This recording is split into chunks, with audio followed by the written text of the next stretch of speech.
Norm. Ooh, I wanted to do that in honor of George Wendt.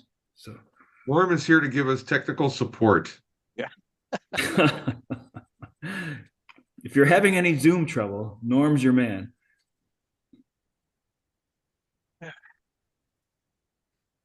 He might take a call to help somebody through their cable problems here in a minute, but we could just stop and pause and let him do that, and we'll get back into it. Of course, they don't have people in America doing that. It's all faction out to India, isn't it?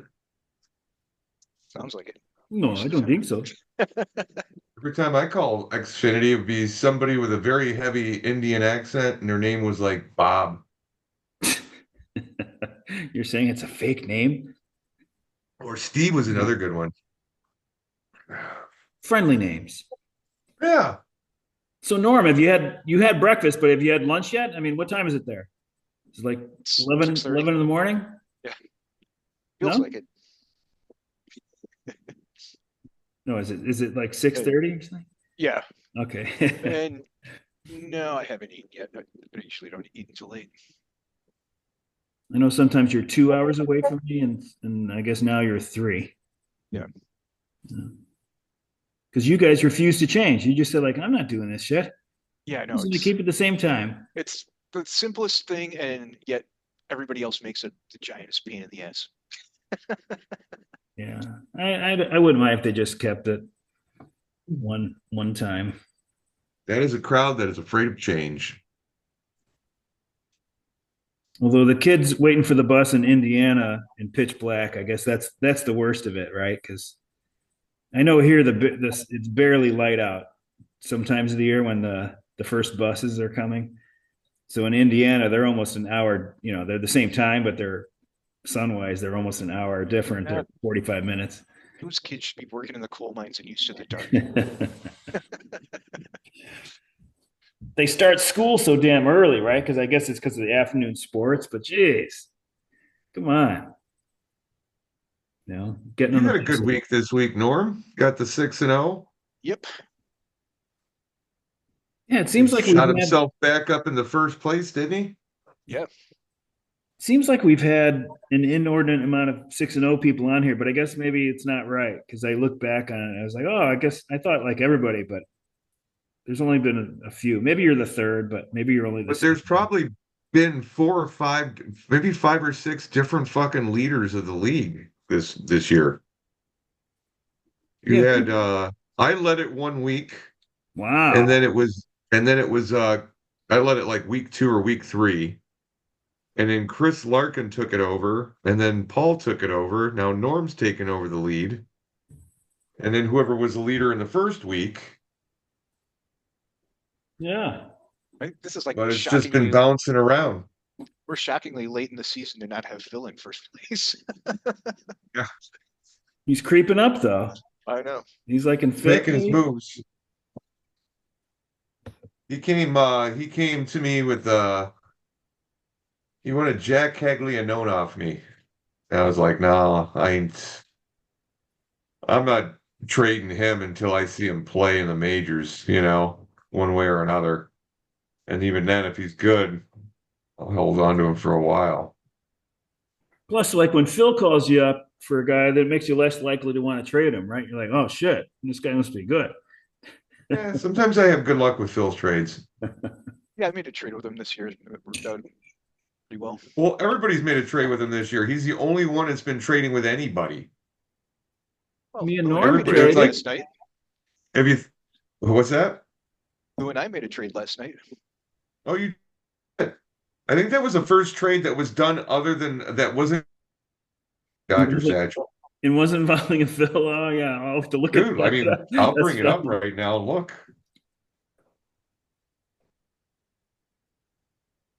Well, I'll share my screen while you look at that. All right, it's right here. The first trade was paging Dr. Satchel and Rudy. Second one was paging Dr. Satchel and Hack. Third one was paging Dr. Satchel and Holy Cows. Fourth one was paging Dr. Satchel and Lollygaggers. And then this recent one was you two. That's it? So yeah, it was Just the the first trade of five? the year that didn't involve Phil. Hmm. I want to see where a trade that involves paging Dr. Satchel and paging Dr. Satchel. He'll figure out a way, right? Well, you guys pretty much traded the same shit for the same shit. Well, that's what we like to do. Except you get a little more power out of Langoliers and Jeffers, but Torkelson's giving you a little more power than O'Hearn. Yeah. I guess you guys were bored. Well, actually, Norm came to me and I saw the possibility of a deal. Now, I didn't take the one that he initially offered, but I came back with one, and he said, "I said, am I barking up the wrong tree?" And he said, "You're definitely barking up the right tree." So, so we got it. You got your Langoliers back. I do. I got Langoliers back. I would have traded for A. Eugenio, but he doesn't have them anymore. So. Maybe that's my next move.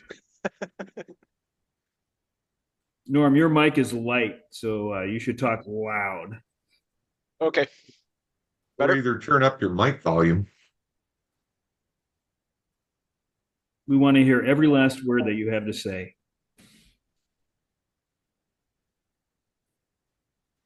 Well, I'll go through the glance Is it better now? relatively quickly. Anything that's interesting here. Cows and Bizzotti were weekend warriors. You gained 3 games since Friday. And Hack was a straw spinner, 3 under.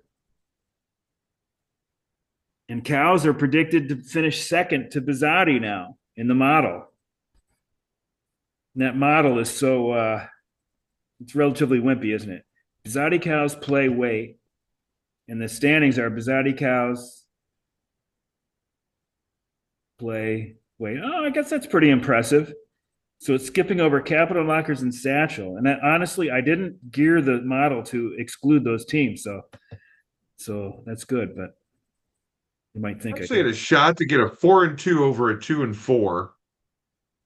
And the reason being was Saturday. Now, this is what I was telling you earlier about the story I had from Saturday. Tell me your Saturday story. It was a fucking pain in the ass. I'm sitting there watching. I've got 3 fucking guys going. I'm like, all right, time to make up some points, blah, blah, blah. And they were Who was decent going? Who was pitchers. going? What pitchers? They were decent pitchers. I got Cannon from the White Sox, who's been pitching well, Yep. consistently well. Had Michael King going. And then I had somebody else. Who else did I have going? Well, anyway, that other person that I had going was the only one that pitched for me that day because right before Cannon went on, he went day to day. So I'm like, well, fuck. All right. Well, I'm down to 2 pitchers, you know? So it gets early afternoon. Michael King's game comes up. Guess what? He goes day to day. So I'm like, fuck. So I'm just like, all right, well, I've got fucking Washington winning. At least Finnegan might get me a save to make up for those points. Oh boy. Finnegan goes day to day. And then I have Carson Kelly go day to day as a catcher. You should tell your guys So to on stretch out Saturday, I before the had game. 4 players go day to day, and then King went to the fucking IL for 15 fucking days. So that blew up my Saturday. I still got 50 something points, but I mean, Jesus fucking Christ. Who was that other pitcher? I got to find out who that was. I know you Back got, it up here. when I checked before we went on, you had 98 points today. You had the most points today, but that's like a half David hour ago. Peterson. David Peterson went and he pitched a very good game for me. So Yeah. that was my saving grace. I didn't know Peterson was your guy. I have been, I'm a Mets fan, and I've been selling Peterson short for a long time because I'm not too impressed with his K minus BB percentage. But what I didn't realize about Peterson, I think his ground ball percentage is up, getting toward 50% this year anyway. And Peterson is somebody I stole off of somebody else's roster in the waiver periods this year because I like him. I've realized that He's slowly becoming a really good pitcher. ground ball percentage is an important thing to consider. When you're just doing like real quick snap judgments on not going in depth, you need to look at K minus BB percentage, which is great. But if a guy has a high ground ball percentage, you're not going to respect him enough. So like Framber Valdez, I don't think he has a great uh, walk percentage, and his strikeout percentage is decent. But where he excels is that ground ball percentage. It's like, I think last year was like 60%, you know?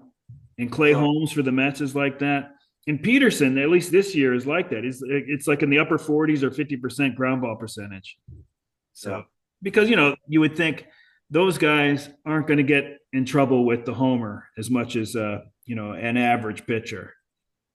So, anyway, so Peterson, I think for his whole career, I've been selling him short because I have not thought that he would be anything, even after he had success. And he's still pitching well. Wasn't he our first round draft pick? I don't remember that. Let me get my beer into my koozie. As you would call it, your coochie. Yeah, I used the wrong word. I was like, what's that thing called? A coochie? Like, Yeah, just like, I don't coochie, think you want coochie, to say coo. that. Hold on here. David Peterson.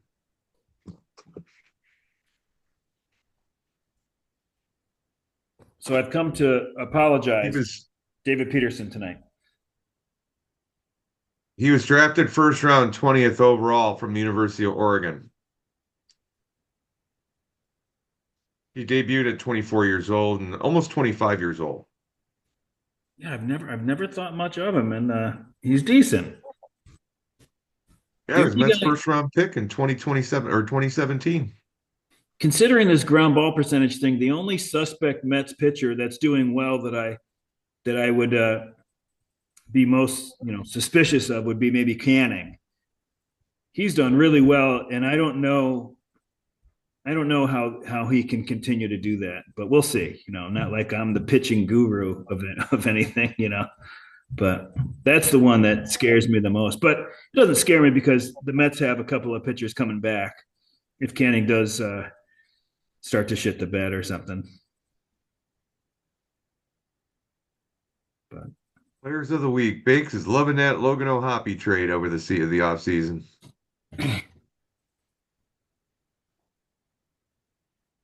yeah, I think you and Baked are top 2 points for Monday so far. No, actually, it's Platinum Sombreros is at 99. Yeah, I didn't check this recently. Oh yeah, Sombreros is on top. Then you 98, and then Baked 67. So Well, I've got 99 now too, so I'm tied with him. Yeah, I don't think I have any pitchers going today, so it's going to be a low point day for me. I had Still got 3 innings with Kettle Marte going, and then Soler just started his game. I had Lorenzen, who I just picked up last night. He got -3, I think it was. That's why I'm Dude, just yeah, not. that guy, man. That's why I'm not going to Lorenz. be a streamer. I'm going to be a buy and holder because the streaming stuff. I mean, I've gotten kind of lucky with it the past couple of weeks when I've sort of been doing it in a limited fashion, but I don't like it, and it doesn't make any sense to me. For instance, I picked up good. for instance, Adrian Hauser went for the Sox today against the Mets. Now, Adrian Hauser, It's at least, good. at least last year, he struck out 16% of his batters. That's just horrible. I mean, and it's not like he's a control freak either. So like he might have had like something like a 6% K minus BB. Average is 14. I mean, it's just a horrible spread.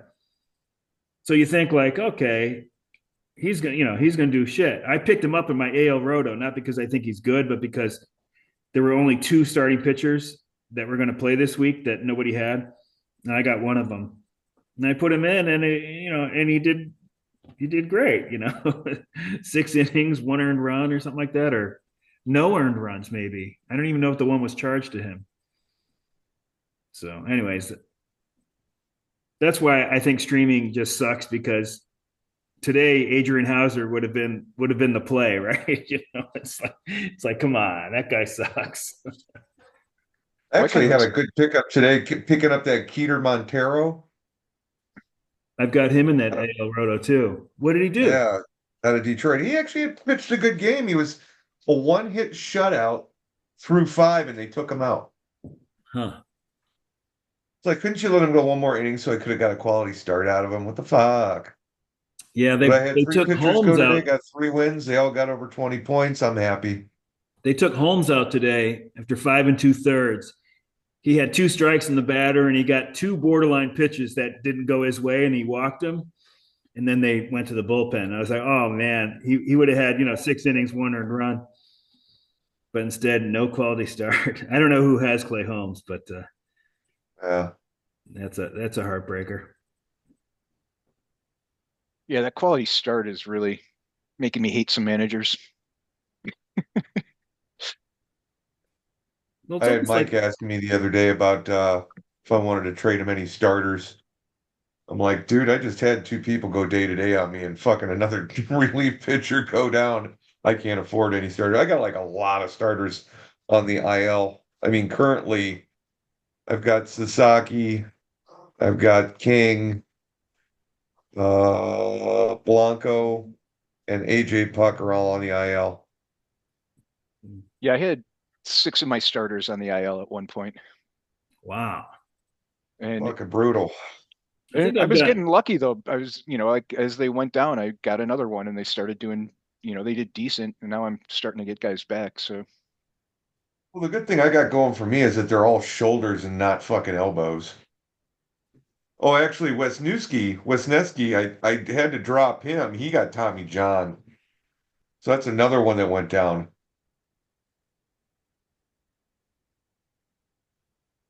well, I have So yeah, I had Cortez and somebody else, Perez for Martin Perez for the Sox. Those guys aren't going to come back, I don't think. But I've got Logan Gilbert and Seth Lugo who should be back soon. Lugo should be back this week, I think, and Gilbert maybe the following week. So that's why I said to you, I think it was to you, Jeff. I said that if the Gaggers are going to make a move, it'll be in the beginning of June, and then I'll know like 2 or 3 weeks later whether or not the Gaggers are going to do anything this year. My betting money would be that the Gaggers are not going to do anything this year. But if they do something, I'll know by Father's Day. If those guys come back, I'll know by Father's Day. So we'll see. that's when you start trading off the farm. Yeah, I would consider trading like starters. I know Dylan Cease, is probably my second best pitcher to Gilbert. But those two guys I would consider trading if I'm not anywhere good by certainly by the end of June anyway. Yeah. So we'll see. I know Cease. I don't think his numbers have been so great, but I know he's still pitching well. So hey, did you see this? We You had don't want to trade Tanner Houck? you know Mr. how Minus 26. how going on the IL was actually helpful for me because I stopped continuing to trot him out there. No, that's kind of he had that disastrous start, and then he pitched well, and then he had another disastrous start. I mean, really disastrous start, and then they put him on the IL. So well, maybe you should leave him in. You'd be getting better results. yeah, better than those two starts. He did have like four, let's say four decent starts in the middle, in the between that. So I don't know. It's actually encouraging to know that maybe he was injured the time because when they first put him in the IL, I was suspicious that maybe he really wasn't hurt and they just wanted to give him a break. But maybe he really is hurt. So and that would explain because that last start was just ridiculous. It wasn't just unlucky. It was like he wasn't striking anybody out. But we talked about this in the email. You see, Gambler Spear had the weird Chinese symbols, Yeah, the yeah. letters. So I couldn't figure it out until later in the day. I was like, what's the difference between Gambler Spear and Let's Play? They both have apostrophes in the name, but they might have recognized Let's as a common contraction, and like gamblers, they don't know what the hell to do with that. You don't. The only people that have written gamblers with a apostrophe s spear would be like me. in the beer league or something, like I don't think they've seen that too much. So we're gonna leave it in. I don't know if it'll copy and paste like that next week, but I'll do my best to keep the Chinese letters in Gambler Spear where I can. I think I can do it on the top of the standings because that's not from Yahoo. That's like you know, I don't know, that just stays constant, that part of the name, that place. But anyways. All right. I gotta So show something to you here. go ahead. What? I'm gonna show you something. You want me to stop sharing? Hold on. I'll finish out this page while you're doing Yeah, that. yeah, go ahead. So you go you keep just finish up. I've got something interesting happened this week in baseball I have to bring up to Okay. you. I'll just finish up the players of the week. Well, the top four, got Bizzotti, Cows, Play, and Wait. And Cows and Play flip flop second and third. Otherwise, it's the same top four as last week. Players of the week, Satch had two, Taylor Ward and Chris Bubich. And I don't think that's Bubich's first time as a player of the week, so he's having a good year. And Hack, even though he went 0-6, had Robbie Ray as a player of the week. Jordan Romano, relief pitcher of the week for the Knockers, and that's not his first time either. And wait till next year at Paredes. And I just thought that was noteworthy because it's not a pitcher; it's actually a hitter. So good, good job. Wait till next year. Oh, happy for McBride's. You were pointing that out. And then Trey Jeff, Turner for Gambler, Chinese letter Spear. Jeff Sack got a perfect innings thing going. Yeah. Daddies are our paragon of pitching pace prudence. It's only because of Saturday. Spear, the same thing for position players. So this is the only thing I'll point out. Wait till next year's like ERA for the year is like 2.6, 2.59. And their FIP is even better. And I did fix FIP, so it does equal ERA now. 2.28 FIP. So they are pitching amazing. There's no two ways about it. But this is a real problem. They're 87 innings under, and we know that like whittling your innings down, that's no problem, right? Satch is 100 over. He'll just have to whittle them down. But coming from under, it's just that's going to be a real challenge. If he's up to that challenge, he's gonna really kick ass because his per inning pitched production is amazing. But he's got it. He can't continue. We're already a third of the way through the season now. It's a 33% of the way through yesterday, and that's a lot of innings to make up. So we'll see what he does. You want to share something, Jeff? Yeah. Let me just do this real quick. It's going to be a video. Maybe you won't be able to hear. I'm not going to like share the sound with you, but I'll explain what happens here. Okay. So this was Trent Grisham earlier in the week, and they're playing the Seattle Mariners. He hits home runs in back-to-back plate appearances. Well, the home run he hit was an identical home run. Both of them are identical home runs. They had the same launch angle, same bat speed, same everything. All right. And this is going to show you the first one, then the second one. And what they did was they overlaid the two on top of each other. Uh-huh. So you can see them both together. So here's the first home run.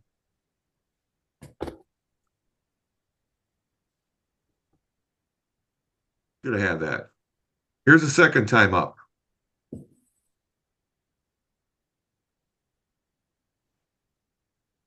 Unbelievable. All right, now watch. Play the two, and you can see the two shortstop. That's the same dude, two different innings. So the ball is like you can see that there's only one ball there. But you can see the shortstop's in a different position on the second one. You look at the umpire over there too. Now the outfielder is taking damn near the same trajectory to the ball, Yeah, and he couldn't get either one. that's unbelievable.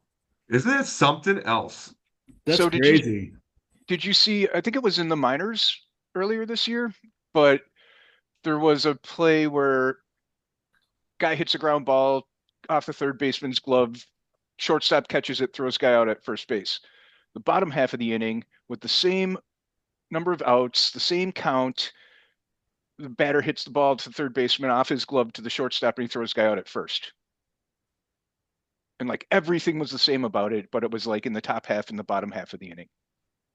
Huh. I think I did. I think I did see that. I can't remember. What was that? Was that real recent or was that like a? It was maybe like a couple months ago, Oh, okay, yeah. Okay, but yeah. it I was you know thinking it it made it wasn't this onto week. Yeah, MLB.com for a while. yeah. I They think I did wrote see a little that. thing about it, but it was pretty nuts. I thought it was like maybe like a week and a half ago, not 2 months ago. No, it was a I while knew it ago. wasn't this week. I thought. I thought. Yeah.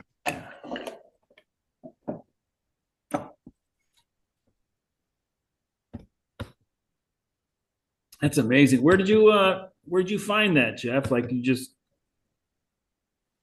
It was just a clip I was scrolling through Instagram and stuff, and that popped up. Although, how about Trent Grisham this year? Starting to bring it back together, man. I always thought that guy was going to be a pretty good player when he was with Brewers, and then he just like I don't know, he couldn't hit, yeah, you always and he had had a poor attitude. decent pop. I think he was decent defensively, although last year with the Yankees, he was just so lazy with a couple of plays. It was really a horrible look. I thought that was the end of him with them, but they did include him in that Soto deal, and so I thought he was going to get a lot more playing time last year than he got, but this year he's getting it. So I don't know if you Put saw. him in the I don't know if you he saw got those sent plays. along with Soto. What was that? You talking to him? He got sent with Soto to the Yankees. Yeah, yeah. So I thought that meant, wow, he's gonna get a lot of playing time, and he didn't. But this year he's getting it. But last year he had a couple of like bonehead kind of like lazy kind of plays, and I thought that was the end of him. I don't know if you remember. I can't remember the specifics, but People in New York were giving him shit. yeah. But it's just like if you're gonna be mediocre, at least like give the appearance that you're trying your hardest, and he didn't give that appearance anyway. But sometimes those are just appearances, right? Maybe a momentary lapse, and that defines you in the fans' eyes for a while. There have been several guys that have been called out for slacking this year. Who has? I was seeing stuff today, like they were talking about Soto Oh, needing definitely getting talked Soto. to, and there was somebody who did. It was somebody on the Braves, and I think um, Kellenick? it might have been him, but well, he got sent down though, didn't he? He got sent down, and then Acuna got rehab down there, and Um, Acuna like dogged it down to first after all the controversy about him saying that he would have gotten benched if he had been yeah, Kellenick. that's what I was talking about. So he goes down to the minors. Acuna, rehabs down the minors for a few games. Kellenick's down there. They're hitting right, back to back. And Acuna, what does he do down there? Like you figure maybe he's learned his lesson. He's going to be a good soldier, and he like dogged it down to first or something. They're like, it's just a bad look. I mean, it doesn't really matter, and you're coming back from an injury, so you have a lot of excuses. But he's just never going to be. He's never going to be your favorite player unless you have him in a rotisserie league and he gets those 40 stolen bases again. Which who knows if he'll ever get to that point again because they're probably going to really baby him now, right? They probably don't want him stealing like that. But but like the kind of player you love, whatever everybody loves, like he's not going to be that guy, you know. So he's not Charlie Hustle. Oh, speaking of him, No. I like how they called him Charlie Hustle, to kind of get under his skin, and he liked it. He kept the nickname. Like somebody giving you the nickname, like, Fuckhead, and you like just go with it. Like, yeah, I like Fuckhead. All right, call me Fuckhead.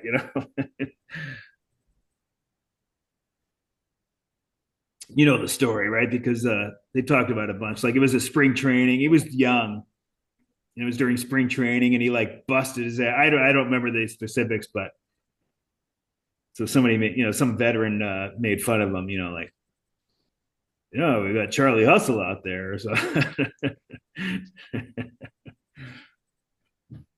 Damn, Norm, you've gone fucking 12-0 in the last 2 weeks. That'll do it. you almost can't do better than that. Look at that, 15-3 over the last three. That's the hottest stretch too. Do we go back four, and that ruins it? 20-4 over the last four. A game up on Bizzatti, 19-5. That's second best. All right. No way is he last five. 25-5 last five. That's also the hottest by 4 games. Geez, Norm.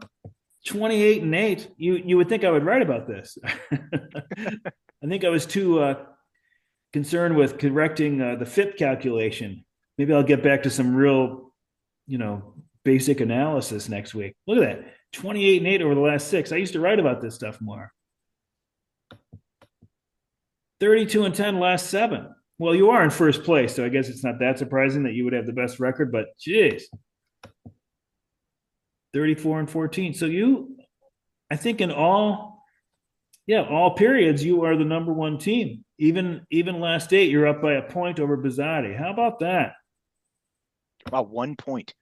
I would have thought it was more mixed, like you got hot lately, and but Consistently good. yeah, you've been right there the whole year. Where is it? Yeah, I think I started off a little bit. Well, no, I guess I. Yeah, 3-0, and then 5-4. So you went 2-4 the first full week. Then you went 4-2, and then 3-3, and then 5-1, 5-1. Yeah, you've been good. Jeez, look at that. The holy Fucking cows. bastard. Yeah. Well, I don't have to go to meetings anymore at work, and they always had the meetings like right when I needed to check the fucking lineup and see if guys were playing, and I don't have to do that anymore. So it's like I generally remember to like take a look when I get to work and see like what time do I got to check the lineups and make sure I have guys in. I'm sure you guys were probably have already been doing this, but I think I'm just doing it. I think this year is the first time I was smart enough to realize that those situations where you have guys that are definitely starting, and then other guys that's still up in the air, they're playing a later game. I'm moving the players that are uncertain away from the primary position spots. So if he's a first baseman, I'll move him to corner, or I can even move him to utility if possible, and then put the guy who's definitely starting up in the first. Because you have more options, right? If your corner Yeah, guy isn't playing, then you can move a first or third baseman there, and but if that's he's the fun. The fun part you'll find about Langoliers is that he plays late games all the fucking time. yeah, And like I had a guy in the East and a guy in the Central that I'd be happy to play if they're in the lineup, but it's like right, he's the best of the three, but you never know. Like you don't want to like have a guy sitting on the bench while you're waiting for the guy that's game starts at 7 p.m. and then you find out that he's not in and then you miss a whole game at catcher, which is kind of difficult to make up over the yeah. course of the year. Well, I've had Will Smith for a long time too, or a few years anyway. Yeah. But Ah, I well think then I used to like to organize my roster based on, how it pleased me to look at it. Like, this is my top first baseman. This is my backup first baseman. So he's going to be at CI. This is, this guy's utility. So he's like the worst of all of my hitters but still starting. And now I realize that's just dumb. It doesn't matter. What you need is if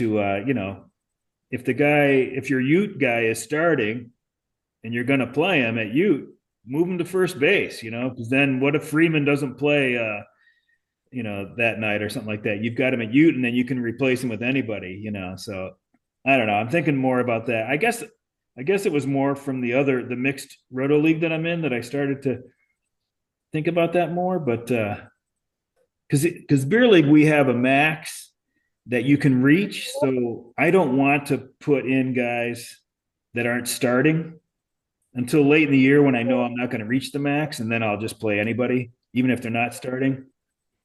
But in that league, the max is like 180, so you're never going to reach it.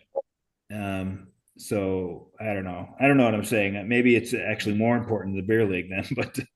But Yeah, well, I have like, or not so much anymore, but I had three guys that are total strict platoon guys. And so it's like, I wanted to make sure and all three of them were like potential first basemen for me. So it was like, yeah, inevitably they all face lefties on the same day yeah. and none of them play. Look at this guy. Well, He that was wants the me to hang up. take him outside. Hey, Frankie. Frankie. He's like, where'd that come from? He ran into the hallway. That was the Well, short hang up we had in a deal last night because I said yes to Burleson, and I could have sworn that I had checked because I always do that. I check the depth chart just to make sure, and I go and check. I was like after I after I sent you that counter offer, I go and check, and it's like Burleson's platooning. It's like, oh shit, I won't even keep him. I can't trade for a guy that I wouldn't, that would just drop. Right. I'm So gonna be right back. I so gotta take him luckily out. Norm was very um, forgiving, and actually you came up with a great idea with O'Hearn because he was starting, and I would have said yes to O'Hearn. My numbers actually liked Burleson, but just a little bit more. yeah, he's just he never plays against a lefty, Yeah, whereas O'Hearn plays sometimes against I lefties. really try not to have any platoon guys in my team. It happens, but not when I first put them on the team. I won't pick up a guy who's not starting every day. At least according to the depth charts on Fangraphs anyway. Yeah, I don't keep my own depth charts. But but anyways, yeah, so it worked out okay. yeah, and I mean I've managed to keep decent amounts of games played working with platoon guys.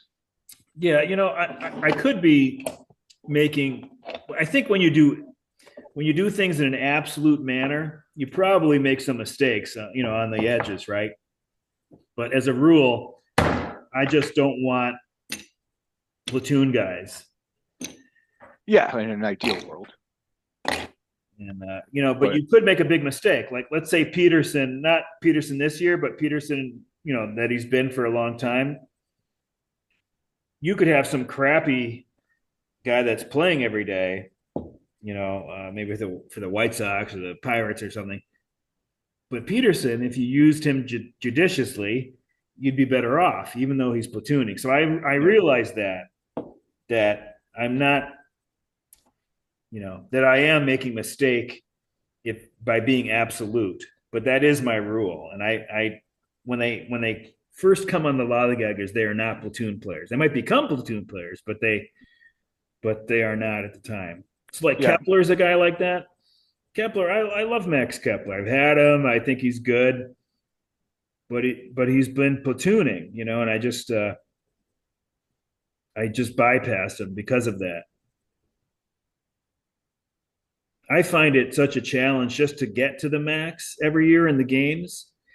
If I get to the end of the year and I've reached the max in the games, I just think that was like such a hard job to Yeah. do. Like for me, it's really hard, and I'm doing the non-platoon thing.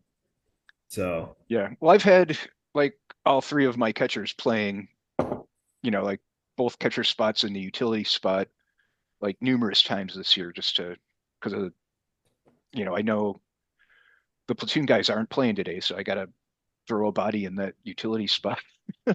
yeah, as a rule, I've never, maybe before this year anyway, I don't think I've ever played a catcher at utility, and I've done it at least once this year, and I'll probably continue to do it because I had to compare like what my catchers actually do, not adjusted for their position, but just what they do, if they weren't catchers. And sometimes, it's better. It's better than your backup middle infielder or something, your fourth middle infielder or something. So I've had to rethink that a bit. And I've got three, decent catchers now. So I'll probably will be doing that, you know, at least sometimes. I mean, it'll happen. But as a general rule, I don't, it's a waste of money to take a catcher and then use him as a non-catcher, right? That's Yeah, you don't want to do that, like that, because a $5 or $10 catcher as a non-catcher is worth $1 or $0, like yeah, so it's not a winning strategy. But yeah. Well, I've got oh God, what's his name? Ramirez, I think. Augustin, He, yeah, he qualifies at catcher, but I think he plays a lot of DH and maybe even some first base. yeah, well, that's a good So, thing. I mean, that's a good thing in a different way, right? oh yeah, If the guy plays like first, like Wilson Contreras, you're thinking he's going to play more games than a normal catcher. yep, So that's different. I mean, that it's not like you want to take the catcher first baseman because you can put him in at first, but you want to yeah, take yeah, that catcher first baseman because he's going to play maybe 10 more games a year than a normal catcher or something like that. yeah, That's why he's good to take. But yeah, yeah. So if he's DHing instead of catching, in the long run, if he's not going to be a catcher, then he's not going to be worth as much. But for this year, if he qualifies a catcher and he's playing DH, which enables him to play more often, that's good. For the short term, it's a good thing. and he was from my NA list, so it's like actual. I'm seeing some production from the NA players this Yeah, year I don't think I've because ever done that. That would be so Which guy satisfying. are you talking about? Augustin Ramirez. and Okay, they just called up Marcelo Meyer the other day, I saw that. so that's like Well, at the least two NA guys list that have has brought come up. me a lot. I mean, I had Pete Crow Armstrong on my NA list for a long time, even though I put him out there on the waiver wires for a little bit last year, picked him back up before he started getting hot. But Bobby Witt Jr. is another one of my NA bring ups. I think Meyer. Maybe you got him from me in a trade. Maybe Maybe I because I I know that I think I had might him have. at some point. Um, Doesn't mean it's a trade. I could have dropped him or something. yeah, it might have been. I periodically just go through when they re-rank the prospects, several times a year, and I just go through Yeah. and if I've got some guy that's like fallen 100 spots, I'll look for somebody that is higher on the list than him, and I think I might have gotten him that way once, but maybe it wasn't a trade. I just broke 100. It doesn't mean that Meyer's not going to be good, but he definitely his prospect whatever ranking, definitely fell from the time that he was first out because he wasn't really Well, hitting that great. I think He he was wasn't still doing like that great. number 8 overall this year. Is he 8 overall based on what he would do in fantasy or based on No, like, just in like prospect rankings. oh, I didn't know that. I I didn't think think he he was that was. high. He was their number 2 for the Red Sox, but because they have the overall number one in Anthony. Yeah. I was surprised that that wasn't the move. And don't you think maybe Andrew Vaughn would go from the White Sox to the Red Sox? Doesn't that just make too much sense? Unless they don't like Andrew Vaughn, unless the Red Sox think he sucks. But I don't think he sucks. Andrew Vaughn, I don't think he's dedicated to baseball. Yeah, you said that last week. I don't know anything about him like that, but The Aaron Rodgers of baseball. I know Statcast. He's on that leaderboard. As the one of the most unlucky hitters based on hard hit rate. You know how they do it. I'm not 100% believer in the Statcast number expected stat numbers, but I do think it's good to look at. It's at least something to consider. If your guy sucks and Statcast thinks he sucks too, then that's a really bad sign. But if he sucks and Statcast says he's unlucky, then it's something to look at. Vaughn's one of those guys, like Salvador Perez. People are saying he's gotten old, but his Statcast numbers are still pretty good, so he may not be aging quite as fast as it appears. I don't know. Could look at that actually. Yeah, we'll get through the standings, but so dads and gags are right next to each other, eighth and ninth. Cows are on top. Everybody's favorite Bizzotti is only a game out, and our rookie is in last, tied with Hack, virtual tie for last, just behind on points. So, and then Buddha, we got a new Buddha King and Let's Play, and we got a new Lucky Laggard and the Gags. The Gags are lucky by a win, right? 27-24, should be 26-25. And the Cows are, relatively in the middle there, I guess. Same record. Dads, same deal. We haven't had the big swings in Buddha that we've seen the past few years. Everybody's like basically within a game of where they should be. So focus on the Cows. The Cows are near the top in hitting points per games played. Could be the top. Oh, I said I was gonna add a decimal place to this, and I forgot. So you're at 296. So the only one that's ahead of you is Knockers, 303.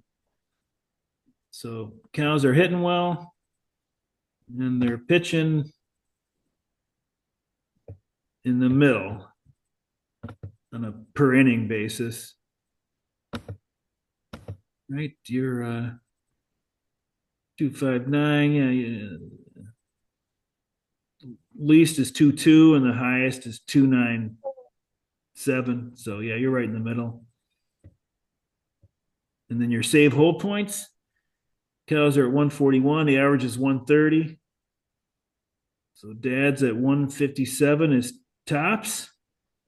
And Rudy's at 43. And I think they've come up. So they might have gotten a little bit more production from their save and hold points. Stop. I just let you out. I just gave you a treat. Stop bugging me. So for the week, I think This guy. I wrote about this in the email. Your OPS was 10th, but your ERA was second in the league, second only to Wait. So you had a 2.69, they had a 2.51. So your pitching is why you went 6-0. Daddies were 11th in OPS and 4th in ERA, so a decent pitching week. Daddies 717 OPS and a 3.0 ERA. The league average is 3.41 for the week. We look at the season and just take a look at the Cows. So the Cows are number 1 in OPS for the season and number 5 in ERA for the season. Third in FIP, so you might be able to climb up a couple of spots the rest of the year in your pitching. Cows 785 OPS and a 3.56 ERA. Average is 374, and your FIP is 345. So could drop a little bit. I forgot to look at the dads here. Let's see, dads are right in the middle at OPS, a little bit above the middle, sixth, and 10th in ERA. So that would put you around eighth in the standings, and I think you're eighth or ninth, right? You already said that. Eighth, somewhere around there. All right. So Maybe ninth. before I leave this, I just want to look at this. This is the stats for the year compared to last year on a roughly similar number of games. 1594 last year, 1586 this year through Sunday. So you can see home runs are up 3% on a per plate appearance basis. Runs are almost exactly the same as last year, runs per game. Walks are up 3% on a per plate appearance basis, and strikeouts are down 2%. And I talked about last week how that could be because of the change in the buffer zone that the umpires are judged on. Before this year, they were judged on they had a buffer zone of 2 inches inside the strike zone and 2 inches outside, so a total of 4 inches. And this year, it was reduced to 3/4 of an inch inside and outside, so an inch and a half. So it seems like what that has meant is that the umpires are getting more strict with what they're calling a strike. So they were more lenient with what they were calling a strike before this year. This is still a relatively small sample, but that's what it looks like. It looks like your guys that were getting those nibble calls, your pitchers that were getting those nibble calls are not getting them as much this year. So walks are up 3%, strikeouts down 2%. Well, didn't they get Well, rid if of like anybody two of the knows what worst 4 umps? inches looks like, it's got to be Hunter Wendelstedt. Say again? I said, if anybody knows what 4 inches look like, it's got to be Hunter Wendelstedt. So, what did you say, Norm? Well, didn't they get rid of two of the worst umps too? Angel and who's the other one? I can't remember, but CB Buckner's still in the league. That Bruckner guy is bad. oh god, I don't even mean balls and strikes. I mean just like Joe West is gone. basic umpiring. I can't. He's not good. So this is good. Pay the umpires well, rate them harshly, and we'll have better umpires. You shouldn't have a guy that's just like, well, he's 17-year veteran. He's got tenure. F all the tenure. I mean, just judge him like this. All right. So last thing, just want to look at stolen base attempts. In 2024, there was 0.94 stolen base attempts per game, I believe this is. And this year it's 1.01. So it's up 7%. So attempts are up 7%, which is, I think earlier in the year, they might have been up 14%. So it's leveling out, but they're up 7%. And the success rate has actually gone down slightly. It's gone down 1% from last year. So it was 78.4 last year. It's 77.6 so far this year. So maybe teams are figuring out better ways to hold on the runners or something. I don't know what that would be due to, but they're running more and they're slightly less successful. It still probably makes sense to be running as much as they are, because above a certain percentage, I've heard it like 75% is a rough cutoff that you should it's still good to run. I mean, a caught stealing is a very damaging event, right? You're adding an out and you're taking away a base, depending on which base you're stealing. It's bad to get caught stealing, but there's some guys that aren't going to get caught, right? Or not very much, and they should always be running. I guess except if you have like Aaron Judge at the plate, I don't think you want to get caught stealing, before Aaron's at bat. But if you have a good success rate, 80% or over, you should be running, right? And I think they were too cautious about that before. I think that was probably like Moneyball's influence, the smart analytics was like, caught stealings are bad. Don't steal, right? I think they even said that in Moneyball, right? They were kind of poo-pooing the steal, but at least with these Steals can new, get you in a fucking can get you more runs. yeah, I mean, at least with these new rules, I mean, we're seeing that the league average is almost, what is it, 79% or whatever. Even for the average guy that's stealing, it's not the average runner, but the average stolen base attempt, you're doing fine. If you get there 79% of the time, it's still a good thing. So And there's a lot of guys that you wouldn't expect to be stealing that steal fairly often. yeah, I love those stolen bases, like where you get like Pete Alonso or Juan Soto, or those guys like that you wouldn't even expect that they're going to steal, and that's always fun, especially if you Yeah, have them in a roto league where they count stolen bases. yeah, Yeah. yeah. No, like it amazes me how many stolen bases Jose Ramirez gets. Like if you look at that dude, you would not think he's going to be stealing, double-digit bases in a season, but Yeah, he does.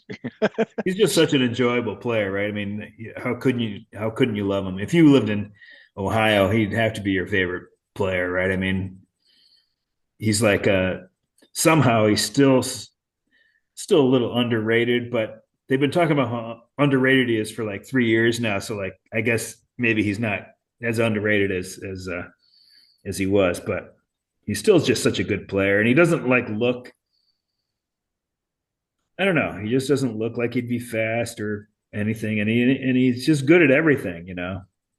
I don't know about his defense, but I bet you it's okay. Do Yeah. you know? This question for you. Without looking, who is the leading stolen base? Who is leading stolen bases this year for the whole all major leagues?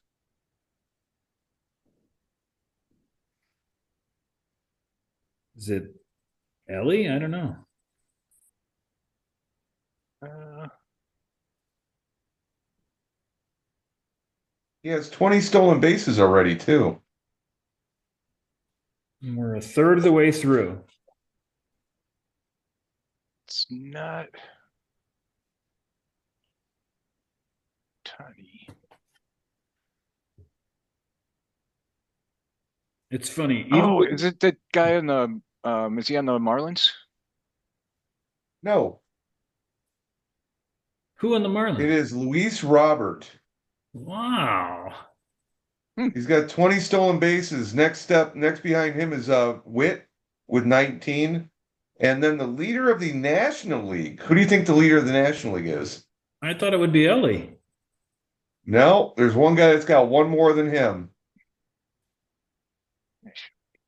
Nationally.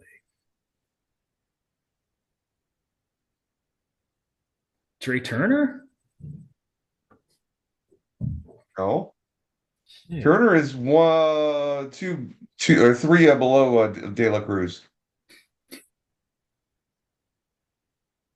Um, O'Neill Cruz? Yep. Okay. oh, really? O'Neill Cruz has got 18. De La Cruz has got 17. Then it goes Scott from St. Louis and Jose Caballero, There's 15. Scott. Pete Crow Armstrong, Kyle Tucker, Trey Turner, and Simpson of the Tampa Bay Rays had 14. Who's Simpson? Chandler Simpson. He just came up maybe Oh, three he's weeks that like super ago. fast guy. Yeah, I mean, maybe it's more than 3 weeks, but it's not that long ago. So he'll probably be leading eventually. Jesus. He's the fastest guy around. They were just wondering if he could hit enough. If he could hit enough, he's gonna steal a bunch of bases. So he's playing every day for Tampa. I need to run, grab it, freshen up my drink. You need to powder your nose. Oh, look at that Here's drum! one. Look at that drum sculpture in the back. I like that. I wonder how much Who do that you cost. think is leading in strikeouts? Not pitcher, hitter. Who is the hitter that has struck out the most so far this season?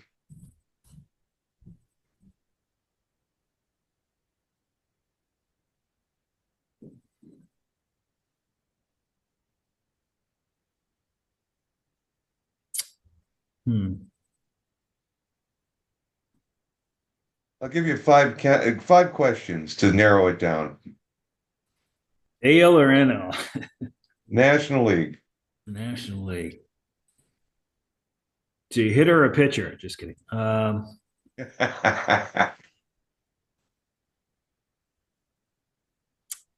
Oh my goodness. All right. NL.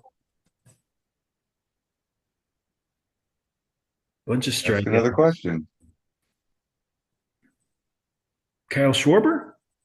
No, it's Michael Toglia.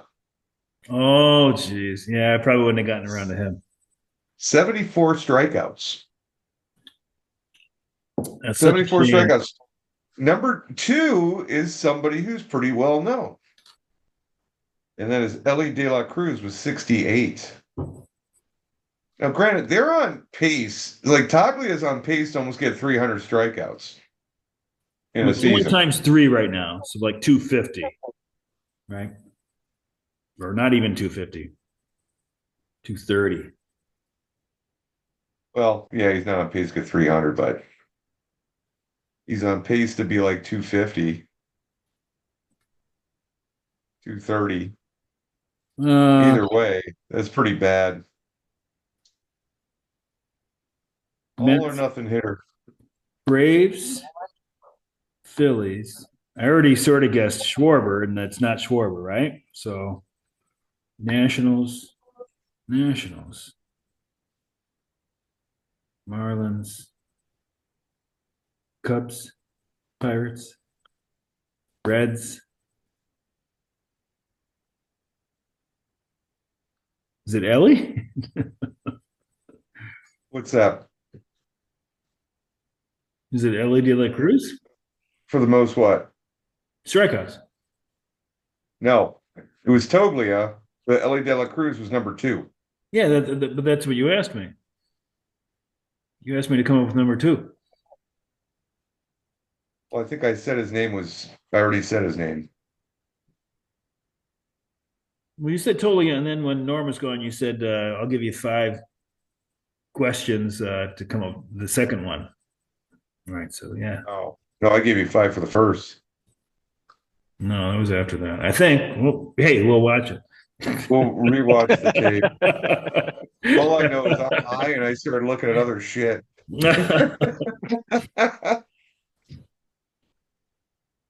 Oh, fuck. Well, let me pull up Hello. this Statcast stuff because we were sort of talking about that.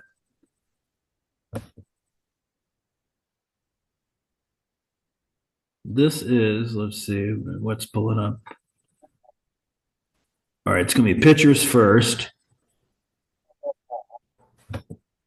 So we would be looking at unlucky pitchers, but I know from going over this before that you gotta skip over some of these guys because they're unlucky and they're projected to have ERAs over 5. I think that's a waste of time because you don't want those guys anyway. You know, his ERA is 9, but like it's only supposed to be 6.3. Like I don't think that does you any good. You So could say they're unlucky. What's to say that they're not hiding a fucking injury? what did I do? I'm sharing the I wrong don't thing. know.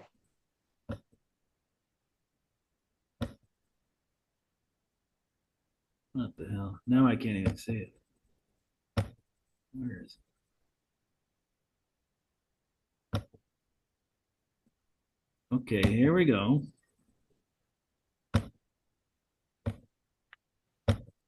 Norm, do you color your hair? No,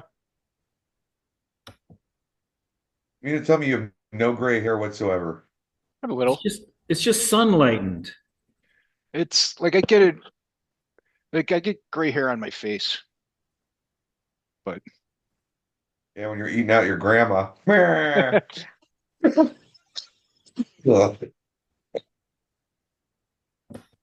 All right, so this is according to Statcast, expected ERA versus actual ERA. These guys would be the unlucky pitchers. But like I said, it's kind of a waste of time. German Marquez, Herman No, Marquez. he's the unlucky one because he pitches in Colorado. Well, I don't think, yeah, I don't He think they has no adjust. fucking run support. I don't think they adjust. This is their actual ERA, and then xERA would not be based on ballpark. So yeah, that's a real. You can see there's usually Rockies on here. Well, it's not as many as before, but Kyle Freeland's up here. But my point before was that Marquez has an expected ERA of 4.46. So I don't think that that's really exciting to talk about. Or like Alcantara, 8.04 actual, 5.05 expected. I don't think that's exciting. But like this one is different. Jordan Hicks, 6.46 actual, 3.84 expected. So that's something to think about. Trevor Williams, who I just dropped, 6.38 actual, 3.79 expected. Here's one. Cole Reagan's 4.53 for the year so far, 2.25 expected. So according to his hard hit rate and whatever else they count, Cole Reagan's has been kicking ass.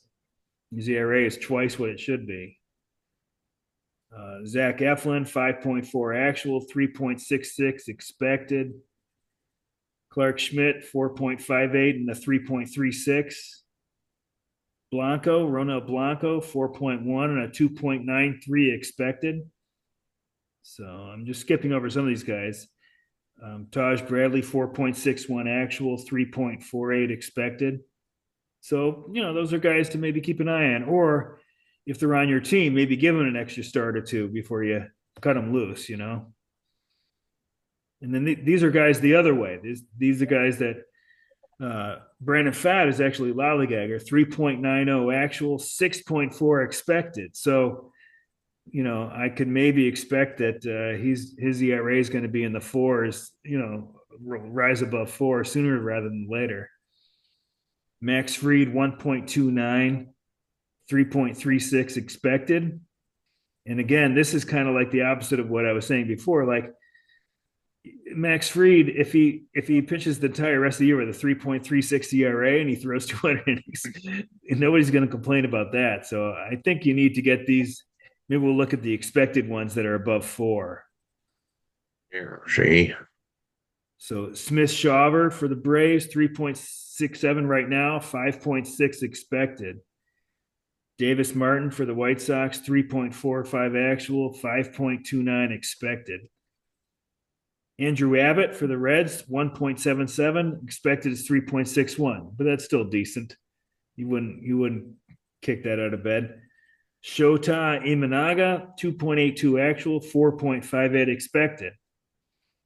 And I don't notice it as much now, but I did notice before that it seemed like there was an inordinate amount of Japanese pitchers on here. Now it's only Senga and Imanaga that are on here that I can see. The top 17 here. Seth Lugo, another gagger, 3.02 actual, 4.73 expected. So Lugo hasn't pitched that well according to Statcast numbers anyway. Jose Quintana, the Brewers, good signing that where would they be without him? I mean, because they've had so many guys go down. But 2.65 actual and a 4.31 expected. So I think anybody would have expected that Quintana's ERA would be at least in the low fours. Even when they brought him in, I think that they would have signed up for that. Let's see, anybody else has got a good one. Jake Irvin, I don't know who he's got him, but 3.42 actual and a 4.96 expected. Andrew Heaney, who I just got picked up this morning, I think, got 2.91 actual and a 4.37 expected.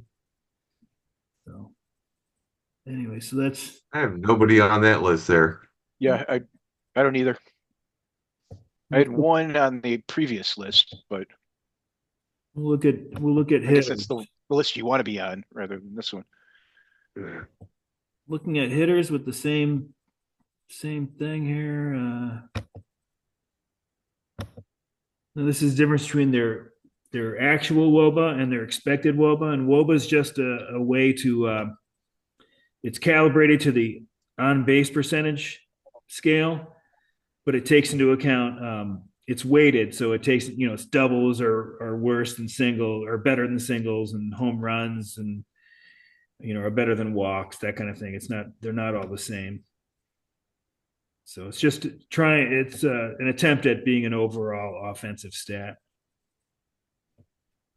So Hmm. we can see that Kyle Isbell for is this, yeah, Kyle Isbell is the luckiest hitter so far, according to difference between their actual WOBA and their expected.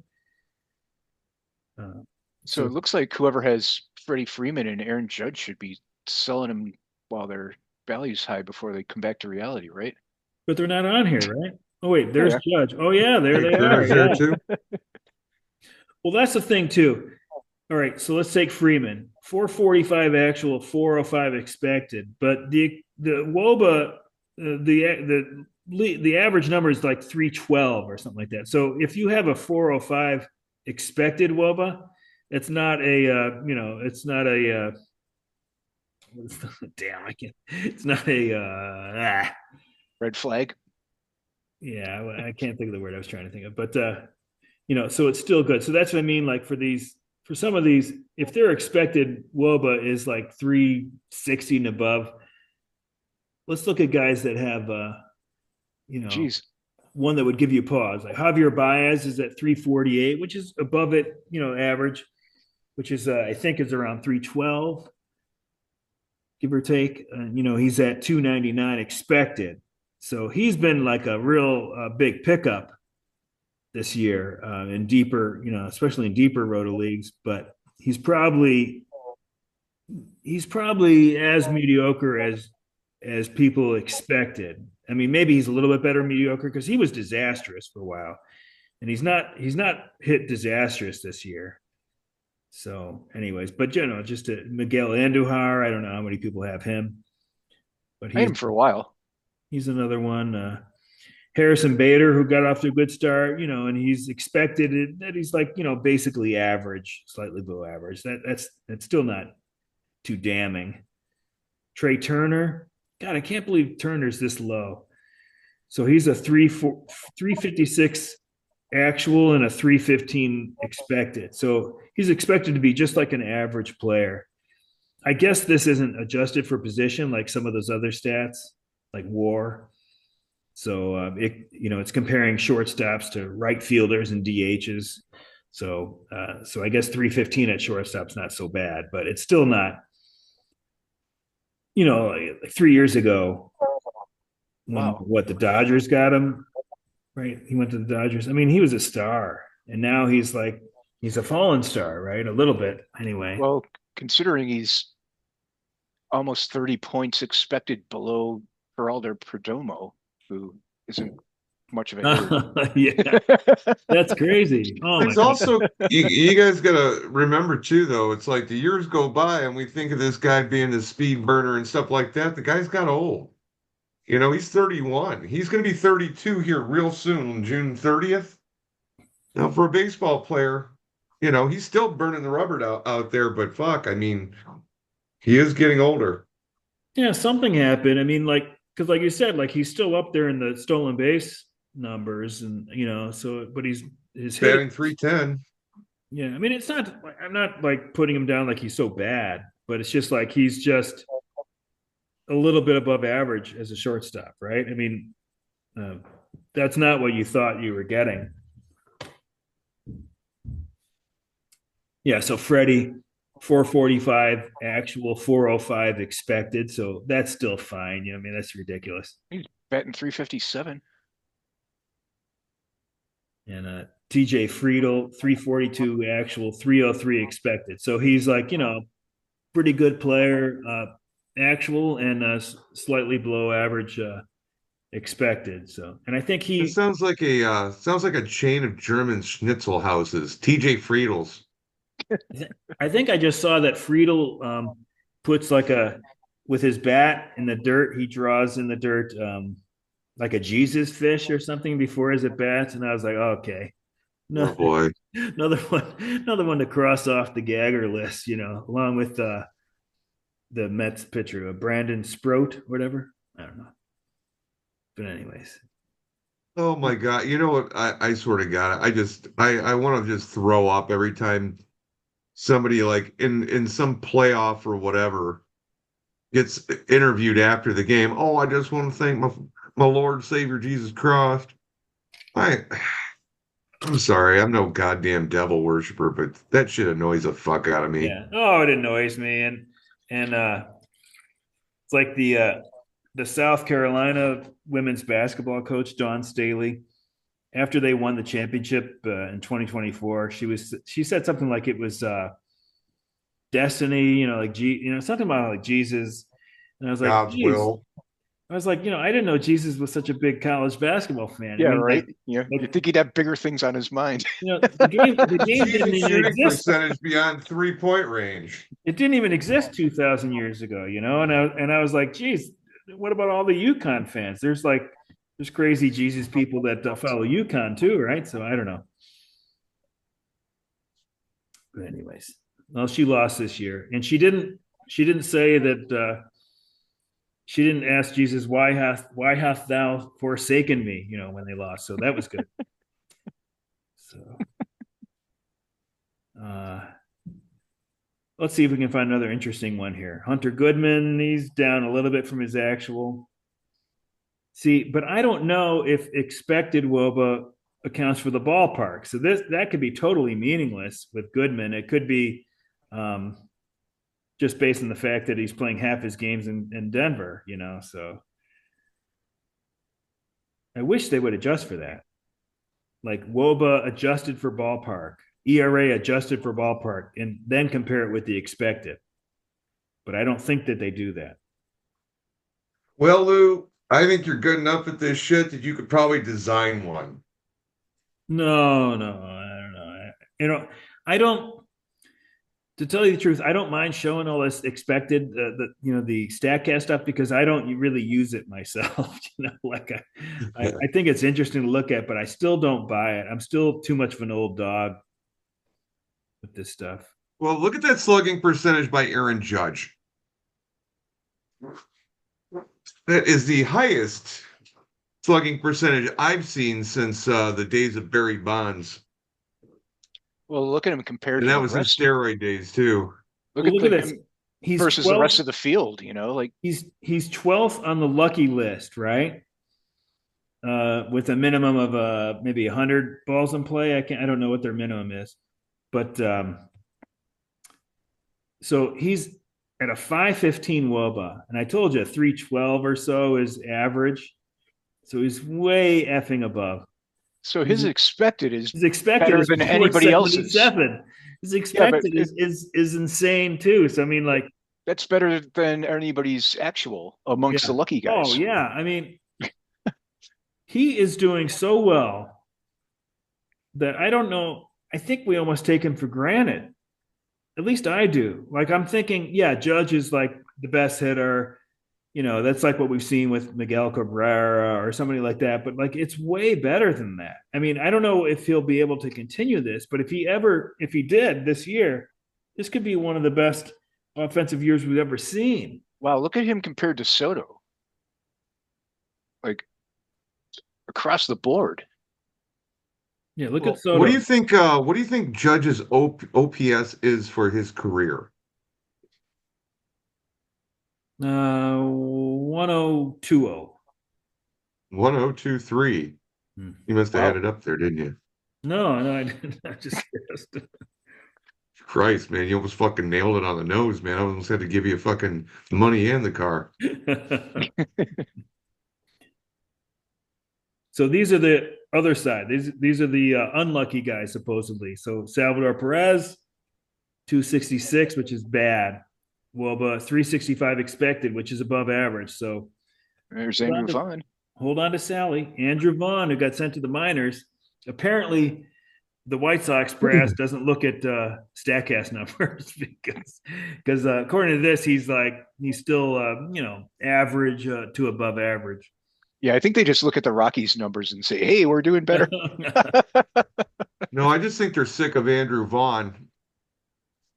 Yeah, well, there You could be. know, I don't know the personality stuff. So yeah, But maybe they're hoping he tears it up in the minors and they trade him to the Red Sox, you know? He's just, they're going to end up releasing him. They won't release him. They got it. I can't see anybody wanting Andrew Vaughn. Oh, I disagree. I disagree. I don't know. I think the Red Sox they probably already talked with them about him. Just makes too much sense. Yeah, the only thing I could see is that the White Sox might not want to get fleeced by the Red Sox yet again. Well, they're not going to get much for him. And guess how you don't get much for him? Send him to the minors. Yeah. I mean, like, Jesus Christ. You know, You know so what you yeah. do is you send him to the Reds along with Luis Robert, and you bring back like Encarnacion Strand and somebody else from the fucking system over there. I don't know. But to me, the Red Sox seem like a big fit right now, unless they just don't like Vaughn. Ah! But I bet you they do. I mean, they're playing Eric Sogard at first base right now. Isn't that right? Only because Devers is a malcontent. Right. Do I have the first name right? Is it Eric Sogard? Um, Nick Sogard? Nick, I think it is. Nick Sogard? Yeah. You know, and that's just horseshit. That's complete horseshit to play at first base. So I think Vaughn, if he went somewhere else, would probably do well, at least Trade Vaughn initially. for Beavers. Yeah. Well, it would have to be Vaughn for just a guy, some guy that they don't need. Some player to be named later. You know. But anyways, I wouldn't be surprised if that went by, you know, real soon. But unless they just don't like Vaughn. But I bet you they do. I bet you most teams like Vaughn more than the White Sox do. You know. Hey, was that you that just dropped Mountcastle? Who did? Somebody dropped Mountcastle recently. He might be available. I can't remember. I saw that he got dropped. I think somebody else might have picked him up already and then dropped him again. And he's the one that's like nobody really wants to hold on to him. I held on to him way too long last year. I could see, well, he would be a guy I'd be interested in if I was the Red Sox. Yeah, if the Orioles are definitely out of it, I don't know how early they want to give up on things. They're having a horrible year. I mean, I guess if it's another week, that would even be past the date when the Holy Cows in 2014 made their surge. So I think they figure like, okay, it's past even when the Holy Cows made their surge, so we have to give up. But yeah, Mountcastle would be a good fit too. I think he's good. You know, he's not great, but he's definitely uh, serviceable first baseman. Yeah, and they could, like I don't know what his contract status is and stuff, but they don't like need him with all the prospects they have No. lined up. Like I don't see them like re-signing him whenever his Oh, the contract's up. Orioles, yeah, yeah, yeah.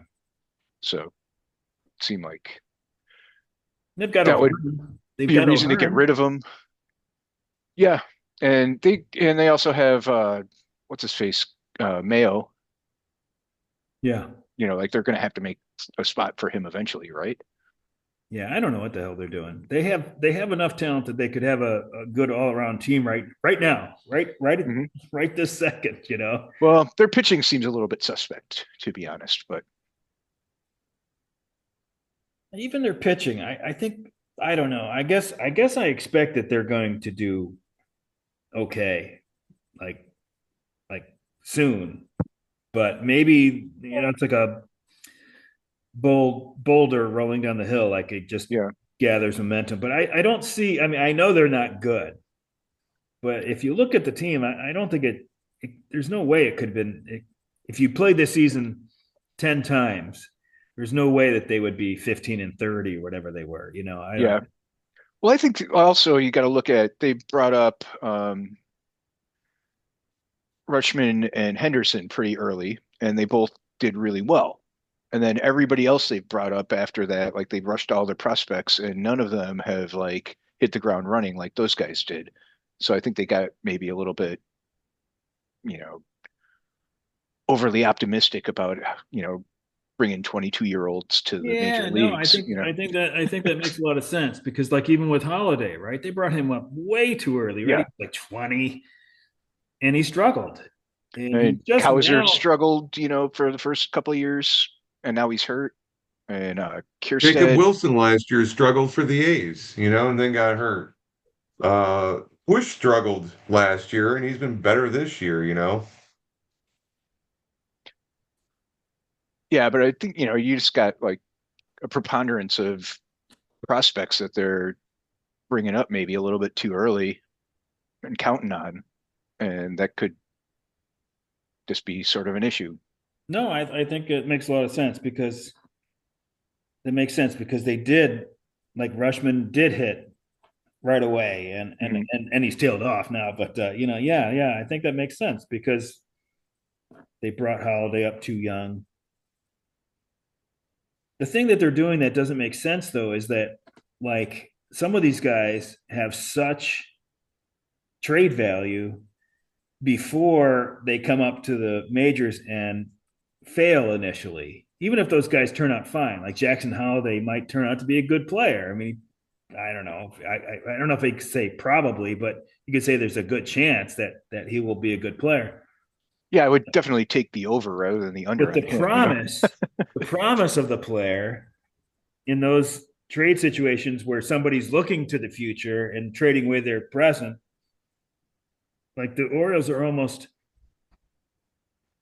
you know what I'm saying? Like they're diminishing their value the way they're Yeah, doing things, bringing the guys up too early. Let them kick ass in the minors, put up 440 on base percentage down there, and then like make those teams that are sellers like salivate at the possibility, that they're going to get this guy. yeah, Yeah, but but then there's also that you're you you're can't taking leave them on down there too long if they deserve the call up too. yeah, but also those type of trades are made to, generally when like you're giving up prospects for something, it's an expensive veteran, and that's not their modus operandi. Yeah. Like they traded for Burns, but Burns wasn't expensive when they traded for him, and they got their 1 year out of him, and he moved on to, other pastures. I didn't But disagree with them not bringing Burns back because it was so expensive, and Burns seemed like he really did want to go to Arizona, because I guess he's from there, right? Or he yeah, was near there. well, So he that's lives it. fine. That's fine. And if you want to bring in, modestly priced starting pitcher, veteran pitchers, that's fine too. But maybe you don't bring in like the oldest guy around or something. They could have done the same thing for the same money or virtually the same money, but maybe just not as extreme, you know. Yeah, or you could. And they could have traded some of these prospects before they came up to the majors and became human, like before they come up to the majors, like there's all this like fantasy about them, like, and they still have a wealth of guys they could trade, including Mayo, including Samuel Basallo. But maybe I don't know. Maybe they're not as high on Rushman now that he's become human or Well, average. the other thing too is they have all those hitters, and the only pitcher that they've produced with any promises, Grayson Rodriguez, who's seems to be perennially hurt. Yeah, So it's like Bradish maybe, and Bradish is hurt, and Povich is pitching, but he's not. He's just a you know filler That's the problem. It's guy. been with the Orioles for fucking forever and a day is they can never put together a fucking decent pitching staff. They get close, but it's not fucking there. but maybe they should be trading some of their wealth of prospect hitters for prospect pitchers from other teams that Probably. have a wealth Or of, start focusing on picking up fucking pitchers in your first couple rounds of your drafts instead of hitters all the yeah. time. But I mean, like you look at the Yankees and they rarely produce any stud hitters, they do have a lot of decent pitchers coming through.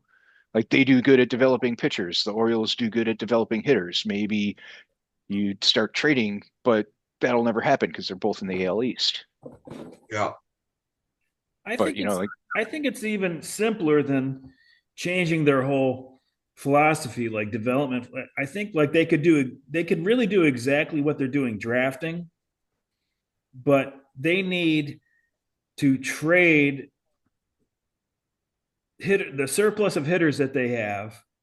Like let's say Basalo, you could see that that's a surplus to you because you have Rushman. Now Rushman's not doing great, but now, but the way it appeared anyway, a year ago. but he's So unlucky. Basalo wouldn't be anything for you to trade. It wouldn't hurt your team any, your depth or whatever. And you could get a lot for him. You could get a pitcher. Like you don't have to draft pitchers. Maybe they don't like to draft pitchers, and their intel is saying that drafting pitchers is just a waste of time. Like it's too random. Hitters is less random. So they could do what they're doing, but they just need to do a little more logically, right? I mean, like create a little more balance between the hitting and the pitching, trade some prospects away for some veteran pitchers. I know what you're saying that they have a disdain for expensive pitchers. So okay, they're not going to trade for the guy that's making 30 million a year, but you could use the free agent market to sign veteran pitchers that are making 15 million a year and under to supplement your pitching. Well, that's what they have been doing. You know, that's why they have Charlie Yeah, Morton. but they're like they were trying to really go in the cheap. Like they were doing it to an extreme. Charlie Morton at 41. Kyle Come on. I mean, Gibson, Yeah. you know, and yeah, man, I mean, Morton when is he, one of these guys in the Statcast stuff that his numbers deserve to be better than they have been. But like it's like his actual might be like 8, and his expected it's like 5 something. It's like it's still bad. yeah, And I know that he had a good start last start, so that's good for them. But it just seems like there was an unnecessary risk. They don't have to be that extreme, Like they could, I always bring up Pavetta. They could sign Pavetta or, well, even Kyle Gibson, who they did sign, and it didn't turn out well.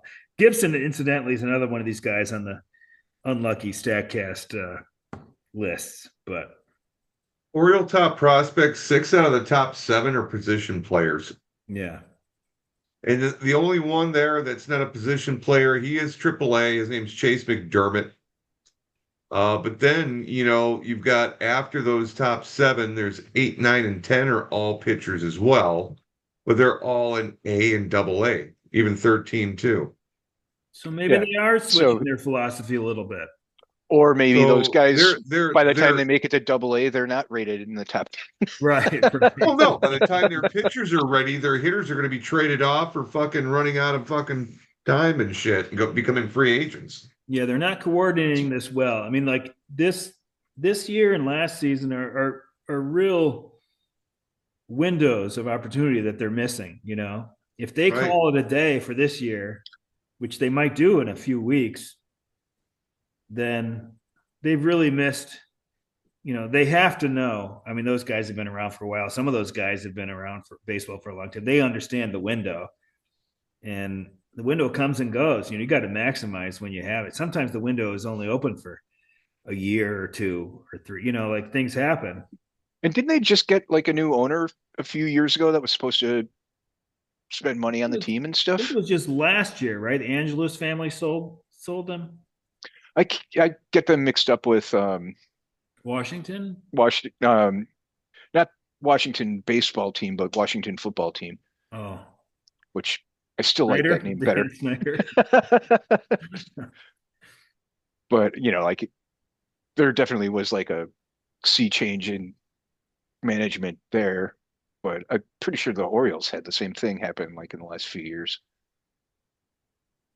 But well, that manager Brandon Hyde, I don't think he was some great thing. It's so funny. How many times do you see a manager of the year from 2 or 3 years ago, and then he's fired? It's like the manager is not where to look, really. But So I don't think that's going to affect things too much. But I don't know. I guess I wouldn't be surprised if the Orioles have a decent June, and then it'll really create uncertainty as to what they should do. But I guess they're so far under 500 right now that it might be too late already. I don't know, but Well, especially in that division. right. Well, with the three wild cards now, Yeah, but they're talking about all of them coming from, I think it was the Central this year. Central and West. Yeah, I mean, Central and West are better, right? But I mean, better than they've been. But I don't know. I guess you could still see a world where there's only one team from the AL Central making the playoffs, right? I mean, Well, that's the normal world, but yeah. um, I wonder when Cincinnati's going to bring up Chase Burns. Chase Burns is burning it down. is he He's pitcher? he got promoted to Double A Chattanooga, the Lookouts, and He's he's gone. pitcher. He's pitched 6 games. He started in A plus. He was their number one draft choice this year or last year, and he's their number one prospect. He comes out of college. He's 22, but he's playing for Double A, and he's 4-1 with a 1.86 ERA, 6 games started. And he's given up 21 hits on 29 innings pitched and his 45 strikeouts. What city is that? Chattanooga Lookouts, Okay. but he's a Cincinnati Red Farm System guy. They're hitting 204 against him. He's got a whip of .83. Yeah, maybe they bring him up once he gets the batting average against under 200. He's one of those, man. I think he's going to be a good one. Do they need a starter though? Cincinnati? They just got to 500 the other day. But is that because of? Because I mean, he's not going to take fucking Hunter Green's place or Lodolo's place. Like who? Where would they put him in the road? I don't know what the rest of their rotation looks like, but Singer. They got Brady Singer. Who else they got? Nick Martinez. Okay, we've got one more. Andrew Abbott or okay, so Ashcraft. sounds like they have room for him if he's doing well. Yeah, yeah, oh, definitely. Yeah, definitely. Oh, they got Lodolo, Nick Martinez, Brady Singer, Hunter Green, and Andrew Abbott. Okay, yeah. I think the Reds are another team. Like their roster looks okay to me. I don't know. I don't know what they need to add. I just, I think in that prediction pool, I think I predicted the Reds would make the playoffs last year or whatever. So I like them more than they deserved, I guess. So I don't know. You They got the look okay same to problems me. everybody else. Their closer can't close fucking games.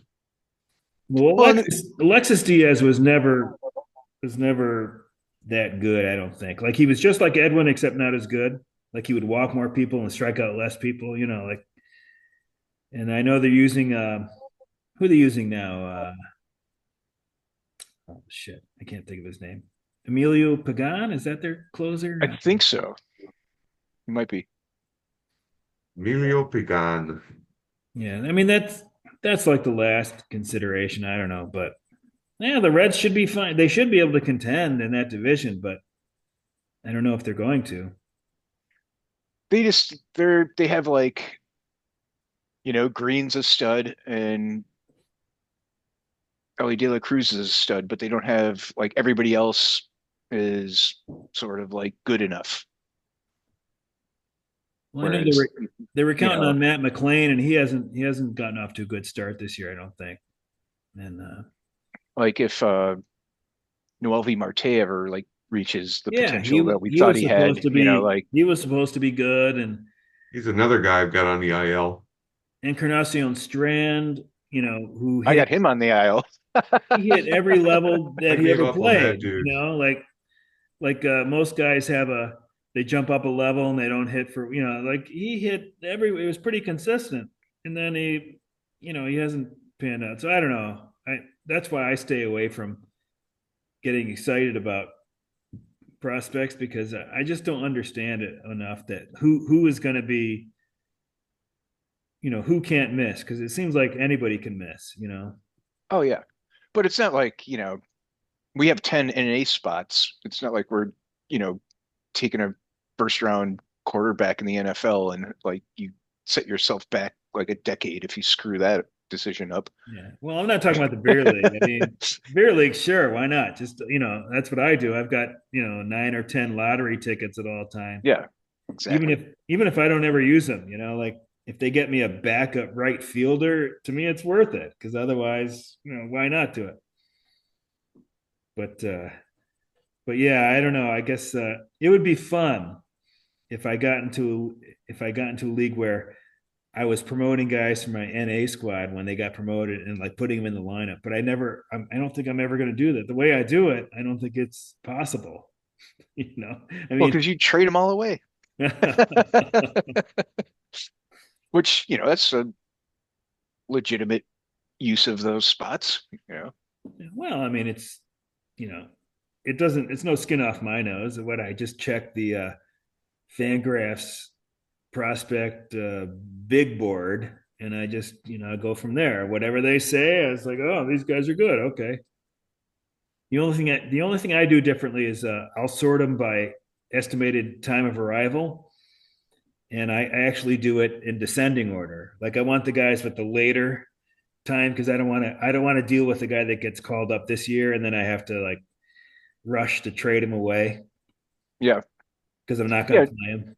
It's And a balancing act, you know, you know? and I've had that in the years past, and guys got called up sooner than they were anticipated to, and it's like Corbin Carroll, Michael Harris, Francisco Alvarez. Those are all guys I had, and and when you have to trade them away spur of the moment, like that day or the next day, then you don't get as good a return. Like anything, I just want Yeah. anything. At least in the off season, I figure if they're gonna get called up the following year, then in the off season I can like take my time and try to formulate a deal. But so I don't want to deal with. I don't have any guys that are ETA 2025 on my NA squad, or at least not when I took them anyway. So, Are but we still messing with this thing on the screen? I guess we never talked about it. But so this is yeah, I'll get it off of here. So these are the unlucky hitters, right? We already talked about Sally Perez, Yeah, we already went Juan, through all that. Juan Soto, Marcus Semien, Brian Reynolds, Otto Lopez for the Marlins, Rafaela for the Red Sox, Dylan Cruz, and Luis Garcia for the Nationals, Adley Rushman, Joey Ortiz for the Brewers, Luis Robert for our White Sox, Ryan Mountcastle, Jimenez, who's on the IL, Conforto for the Dodgers, and Luis Rengifo for the Angels. So those are the unlucky hitters, according to StatCast. All right, that's enough of that. Oh. So how you doing?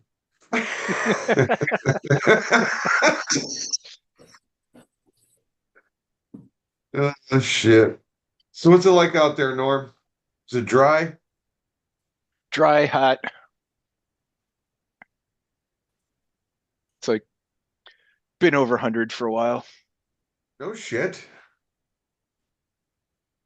probably Fuck. like a week or two. It's been crazy, Norm, because I looked at Phoenix temperature a few nights ago when I texted, but we put our heat on and we've never put it on this late. And we just couldn't do it. It was already like 63 in the house and the sun and it was like, it's sunset. So it's only going to get colder. So Be we right put the back. heat on. We put the heat on, and Oh, it's been today was nice, but even today was like maybe 70. I don't know what it was, but but this week before today was like it was like in the 50s during the day and 40s at night and just cold. Like it's Yeah. almost like worse Oh, because dude, I you're won't letting your guard down and like you think like it's gonna and it just feels terrible. It's it like, won't get to 70 here for probably like another 6 or 7 months, and that'll be a low.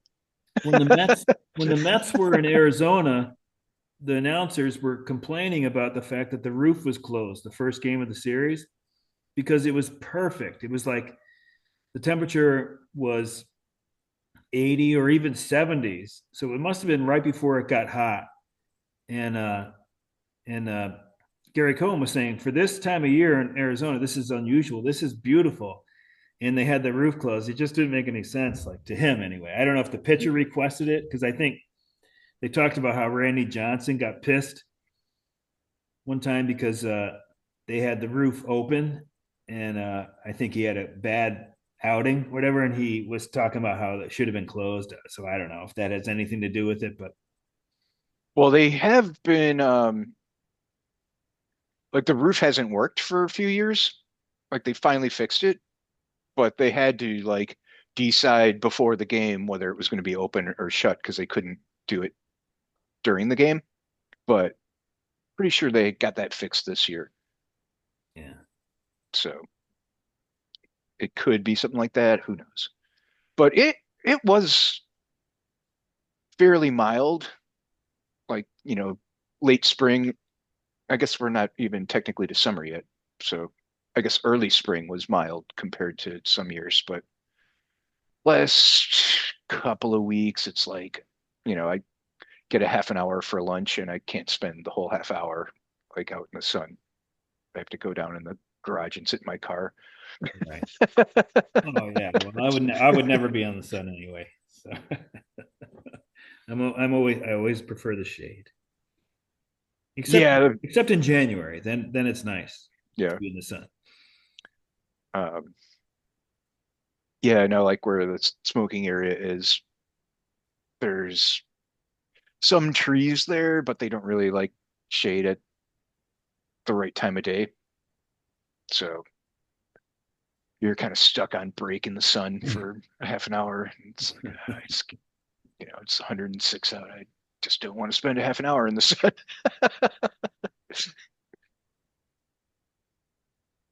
I don't know if it's different now, but I remember when I memorized all these weather facts when I was a kid, because I was a weather nut. I don't know if you knew that about me. I was a meteorology major for a time. And I remember that Phoenix's average high in July was 106.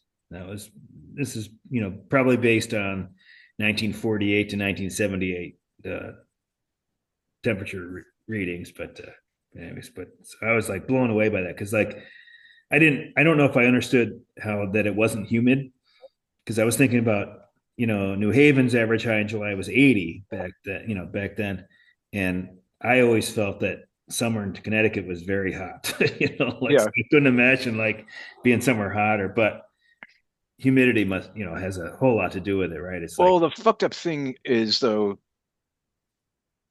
like when it's really hot here, 20% humidity feels like 80% humidity did in Chicago. but you like it down there. I mean, you wouldn't be down there if you didn't like it. Yeah, yeah, I'm cool with it. I'd much rather be too hot than deal with like 4 feet of snow. Yeah, I Well, we guess haven't had that in a long time. the older I've gotten, like the less tolerant of cold I've been. Because I used to be like, you know, I liked it, and now I realize, geez, I don't think I could do it. I mean, I don't think I want to be in Arizona or Florida, You, especially. But you know why that is? Because when you're younger, you're more active in it and you're not as hot or you're not as cold. Your body's warm from moving around more in it. Now that yeah, you're getting older, you're not moving around as fast and now the cold is setting in. yeah. Even at work, I mean, these guys are not that much younger than I am. But there's other businesses on the same floor, and there's a thermostat. There might be like two thermostats on in the hallway. It's a really long hallway, um, but new people have moved in and they're setting that thermostat really low, like 68. So I've been going and turning it up to like 73. From my experience, we've been in this building for 5 years. So my experience, 73 is a good temperature for it. And then when I go to the bathroom, I'll check and it's like on 70 or, so I just gave up. I got tired of like fighting over the thermostat because they came out one time when I was like when I was moving it, and so now I have my space heater on, you know, and I told you it hasn't been hot. It's been 50s during the day, and they're putting that AC on because nobody pays for the AC. It's like the landlord pays for it, I Mhm. guess, or I really don't think even the landlord's paying for it. I think he has some sort of deal with the town. The town of Wallingford, next town over from where I live, they have their own electric and everything. Like they don't go through like we pay EverSource for our electric, but people in the next town over they have their own electric. My dad has that because he lives in Wallingford, and anyways, so I just got tired of fighting over the thermostat. So they have the AC on, and I'm sitting there with my space heater on. It's like it seems terribly wasteful, right? But I don't know. Shit, I might need to get a space heater. My office is like they it feels like it's about 48 fucking degrees in there all the time. It freezes my ass off. And then I have to go out into like the 100 degrees for my break. So maybe a space heater might be the solution. Yeah, that's what I do. So But yeah, no, I the where I live now, um, the the way the AC works is it handles like four apartments, like from one big AC, and then like you have like your own little version of it. And so at some point a few months ago, they're like, okay, it's gonna about to get warm, you have to put it into this mode. And when I put it into that mode, it turned it off. And so I've been dealing with no AC for like several months now and just like kept the window open and stuff. And it was working out fine. And then it started getting a little bit too hot like a week ago. And it was like, okay, I've got some days off coming up. I can actually go into the office and complain about it. And then it was like, well, yeah, but this is probably just me being a dumbass. And, me and technology don't mix very well. So I got the little remote control out and just started like randomly pushing buttons before I went and told them that my AC wasn't working. And the randomly pushing buttons turned it on.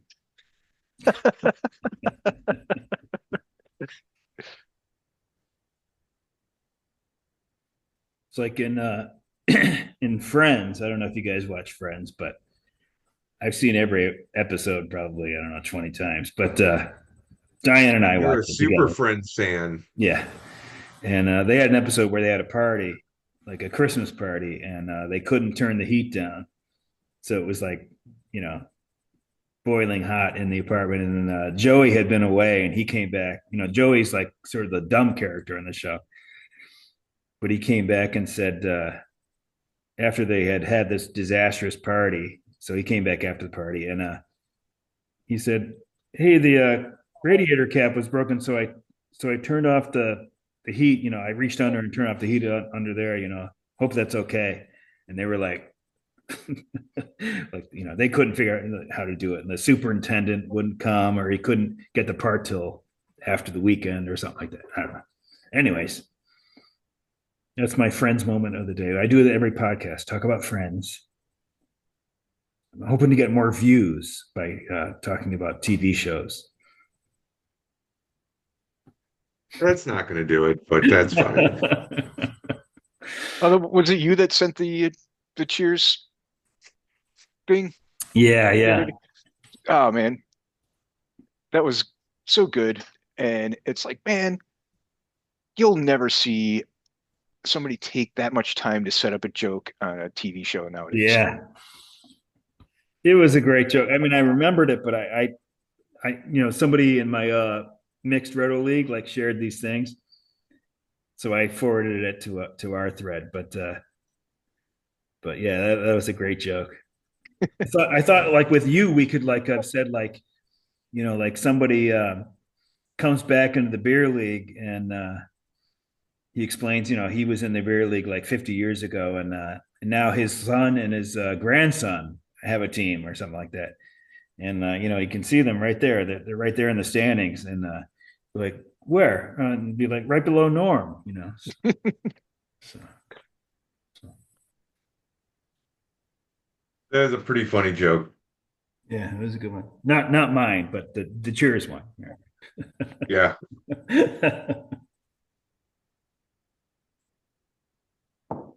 I didn't feel confident in my joke. Did you watch Ted Lasso at all?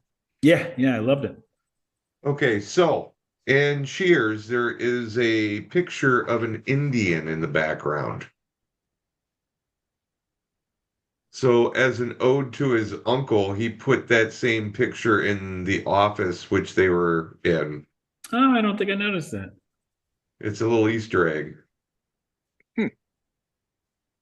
And then, do you watch Righteous Gemstones at all? No. So there's a little Easter egg in there with what's his name? The guy that was on Roseanne, having a brain fart. John Oh, Goodman? John Goodman. So John Goodman was sitting there reading a letter or something, and behind him was a hat. It was like a red mesh trucker hat with a white front, and it had a red A on it. And it was a callback to when he was the coach of the football team in Revenge of the Nerds, Avery University. That was the hat he wore in that show. Would you stop? Fuck. He keeps just nudging my arm nonstop. I've taken him out twice. Is that I've given Cam? him treats. What the fuck? We've been hanging out all day.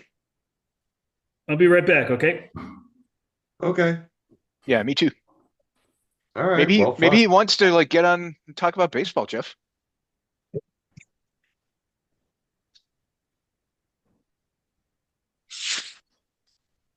Frankie, what do you think about the Cubs this year?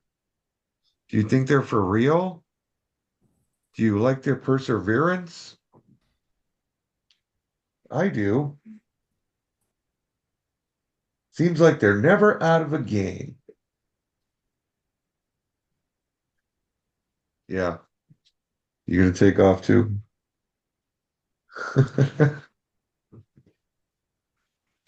Oh.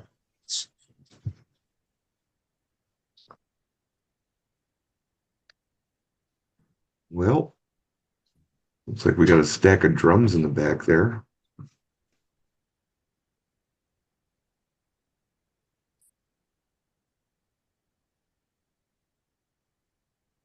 What the fuck is climbing up the window at Lou's house?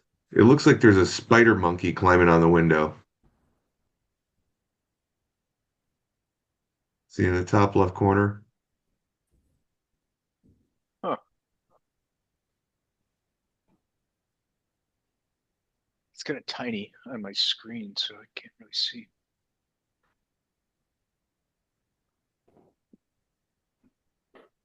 Hey Lou, what's that black thing on your window? It's like a It- Halloween decoration. yeah, it looks like a fucking like a spider monkey's climbing up the window. Yeah, it's like a person or something. So it's from leftover from CJ's birthday party. Her birthday's in October, and so it's always like Halloween themed. So So you're those people that never take down the decorations and just leave them well, up year round? nobody really comes down here. We have band practice down here, which isn't too often. Can't somebody see that through the window? We have some weights down here. We have games and stuff, but nobody plays anything down here anyway. So the only time I come down here is band practice and for the podcast. So, anyways, so I just bought Henry, a poker table. I bought a poker table, poker chips, card shuffler, yeah, I mean, except for the TV, decks of cards. there's no working TV down here, but we've got air hockey, ping pong, pool table. We've got that basketball arcade thing, darts. got the little hockey, the hockey levers thing. I guess You got all this shit to play with, and nobody plays with it. yeah. Well, I mean, we did it when the kids were younger. So, but I mean, Who are you, occasionally, but it's only a few times a year. Maybe somebody goes down there and plays like air hockey or something. Maybe not even a few times. I don't know. who are you playing poker with? I just bought the table, should be in next week. And it's just something to have the guys over, fucking, Who's going to play? have a game or two. $20 buy-in, Texas Hold'em. Who's going to play? Innocent little Who do you have? fun. Any beer leaguers? Haven't even started playing yet. Hard to say. It could be some people from work, could be some people from the bar, could be, beer leaguers.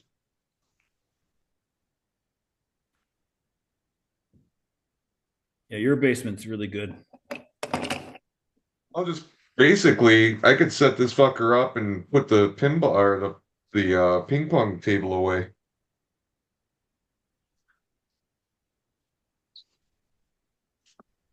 That ping pong table shifts up. God damn it. It shifts up and you can just roll it right into the room. So one thing I like about that ping pong table is you can remove it real easy. We had some like barbecues in the backyard, right? It seems like with your garage setup, you could have like a TV out there, and Oh, I have a TV out there. yeah, like watch like football or something, have a little barbecue Yeah. or something. You did that when you first moved in or something? I can't remember. Dude, when I'm out there fucking around, like cleaning the garage and shit, I'll have the TV on with fucking chair out there and shit. Easy peasy. I like how you said maybe it was last year. You had like it was like overnight there was a heavy rainstorm, and then the next morning you went to sit down and smoke a cigarette, and like the cushion was like completely like sopping wet. And it was like, Fucking wet my ass up good.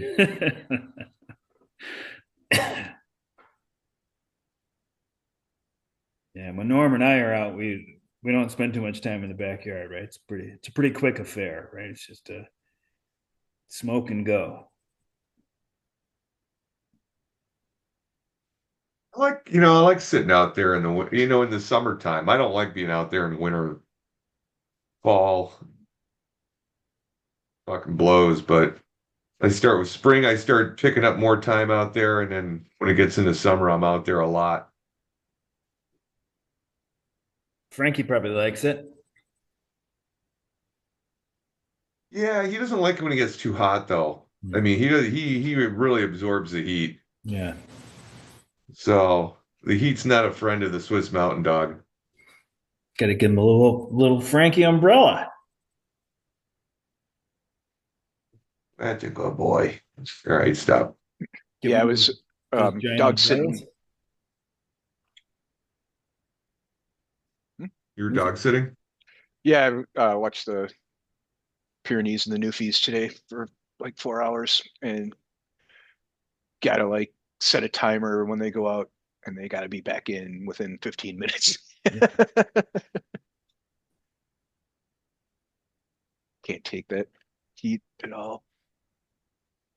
God, I can only imagine.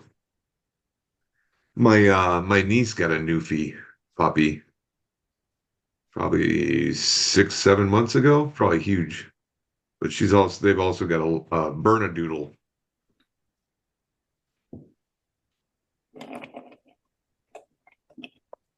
Is it a Bernese slash poodle? Yep.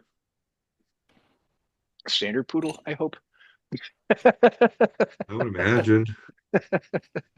It's got to be a pretty big dog, though. If you think about it, Bernese Mountain Dogs are pretty good size. I mean, they look a lot bigger than they actually are, though. I mean, Bernese Mountain Dogs really get around about 100 pounds tops, Yeah. whereas the Swiss Mountain Dog gets up to about 150. What's Frankie? Frank's about 100, 110. He's big. Fritz, when he passed, he was 135. Wow. He was a monster. He was And he Yeah. hadn't even barely. filled out yet. He was going to be like bigger Yeah, than yeah. big. I was going to say he was barely not a puppy, right? Yeah, the guys I was watching today, the Pyrenees is like 125, 135. Uh, one of the Newfies is 150, and the other one's probably about 150, but he's still growing. Yeah. I He's like got, those brown newfies. If you ever see like the chocolate brown yeah, yeah, ones, they're cool looking. yeah. I've seen one or two. Like somebody in the Newfie club had one, and I think I might have seen one at the dog show. The amount of like brushing you have to give those dogs, it's Oh just God. ridiculous. Yeah, yeah. The two that they have, one's pretty much all black, and the other one's what they call a Landsweer, where he's got like white and black patches. But he's the one. He was a rescue from his owner uh, committed suicide in the garage, and so he's got a little bit of issues. Wow. But he's a super nice dog. I love him, but you just can't like take him places because he goes off on weird shit.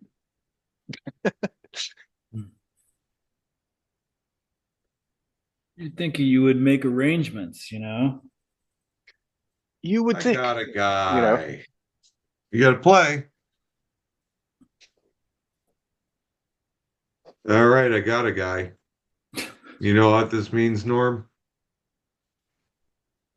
He was what? there after the auction. He Yeah, it kind means of we got brought to up play 20 Paul questions on a Splittorff. player that I Yeah. just thought of. So, ZAL or an NL? National League. Is he AL? Just kidding. Except for, well, let's put it this way.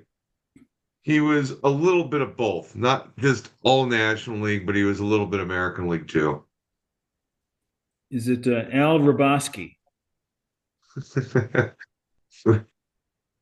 Don't just blurt stupid shit out there. He said it. He said, "Are you Well, serious?" if I was Luke, right, that would have been like genius.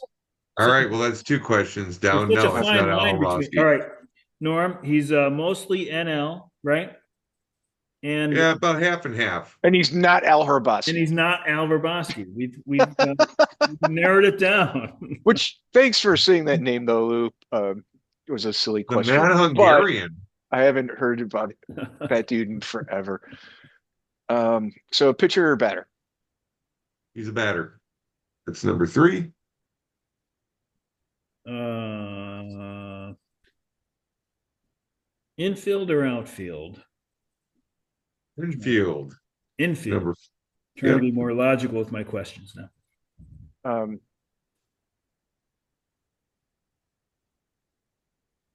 hmm. I have a question, but it's not really like a question. Um,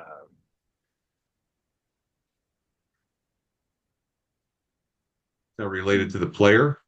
no, it's related to what exactly constitutes an infielder. Does a catcher count as an infielder? Oh, Yes, catchers do count as infielders. They Okay, play on the infield. gotcha. That's the way I look at it. Okay. Um, yeah, I look at it too.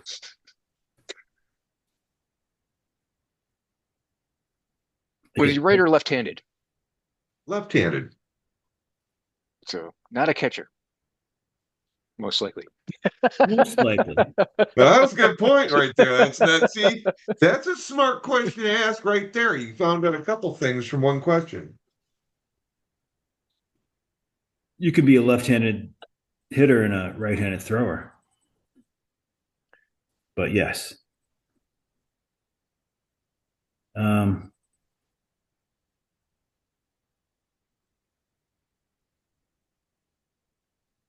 was he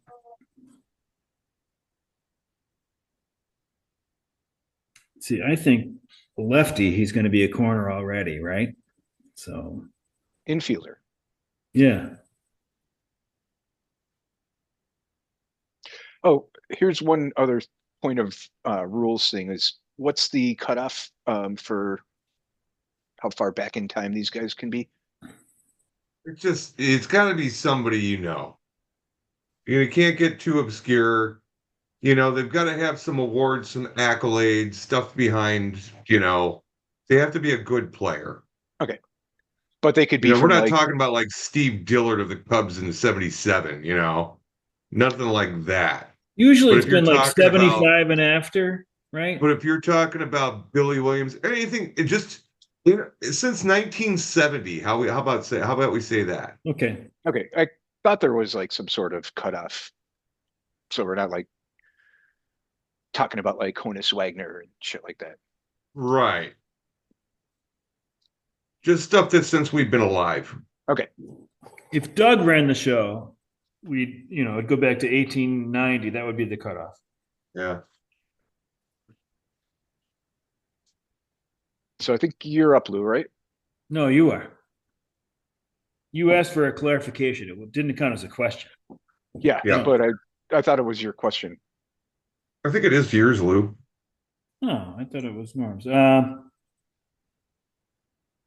Oh, I think you're right. No, I asked about the left-handed.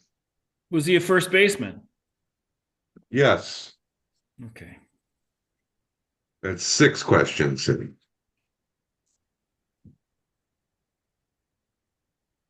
First baseman, not Albert Bosky.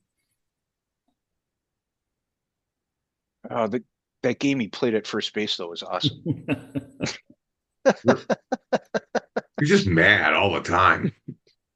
On the team in Budapest, he played a lot of first base, but he pitched too.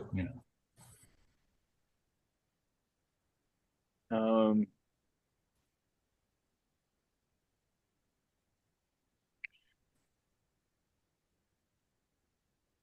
was he known more for hitting for average or power?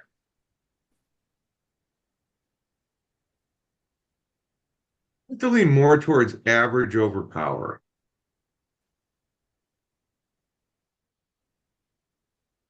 That's number seven. His peak years were pre or post 1992.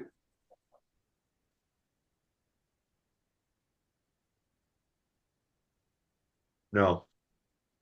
What? His peak years? His peak years were they pre or post 1992? Uh, Probably pre.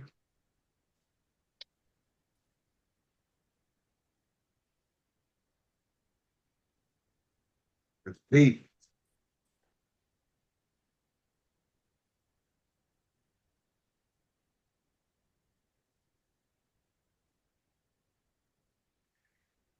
How many teams did he play for?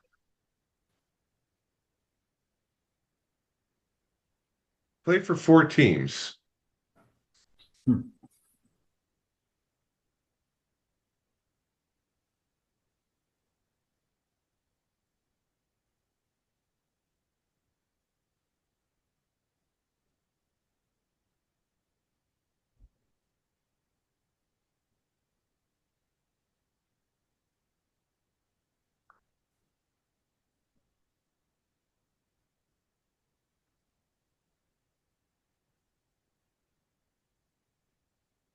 Lou? Was did he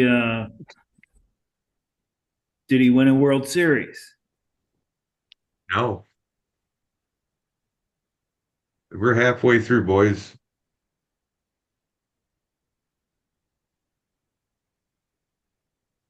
Damn, that Albert Bosky thing was just a complete waste. It didn't count. um, didn't win a World Series. First base.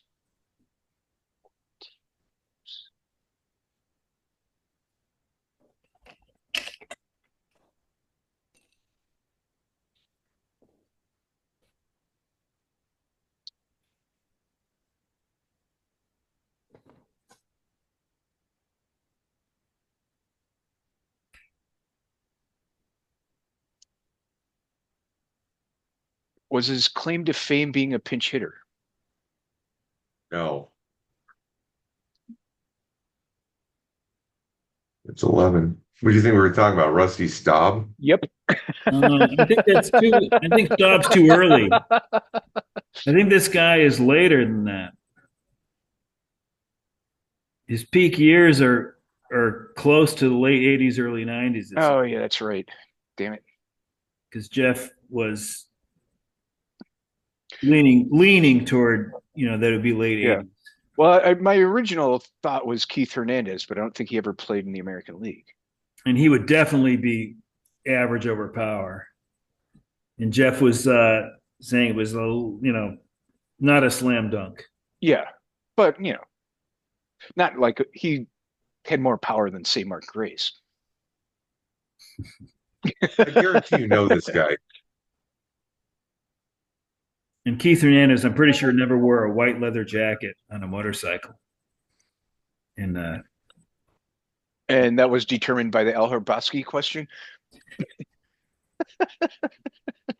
he came into the Wrigleyville Tap last day of the season, whatever year that was, 94, five. No, it couldn't have been four, probably 5 or 6. And he had a white leather jacket on, and he came up on a motorcycle or something like that. I didn't see him. I was busy, but they told me about it. When I was closing up, I did see Steve Stone and um, I don't think it was Chip Carey. It was somebody else. Are we still playing? They were walking by. All right, first baseman. Think of a prominent late '80s first baseman who played for 4 teams, hit for power and average, but probably not much power. Just a middling power, more than Hernandez and Grace.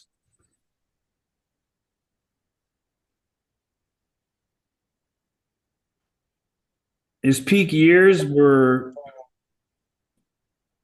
Re-92. with. His peak years were with a team on the in the So you got to narrow it down now. You got to figure out where he was playing. right. So his peak years were west or east of Chicago, let's say. Chicago and east or west of Chicago. Are you asking if it was west of Chicago or east of Chicago his peak years? I'm saying west of Chicago or Chicago and east. West of Chicago, peak years.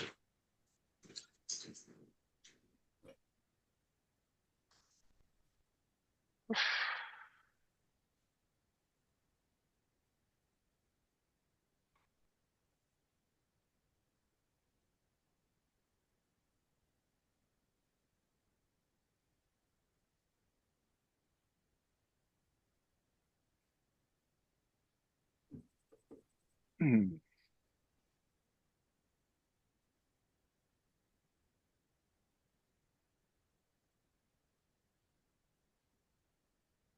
Yeah, that one really didn't help, did it? No, it does, but I'm just trying to think who the hell. I mean, if he's mostly National League, west of Chicago. We don't know that his peak years were National League, but I guess we can assume that. So he'd be Dodgers, Giants, Padres, Astros, Cardinals, Because the Rockies weren't around yet, right? right? Who's the Cardinals first baseman about that? Jack Clark, but he's a power guy. Oh, um,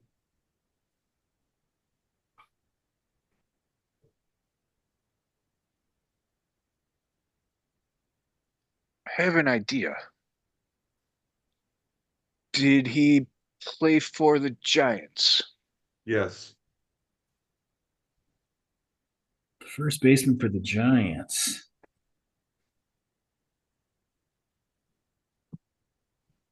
am I drawing a blank?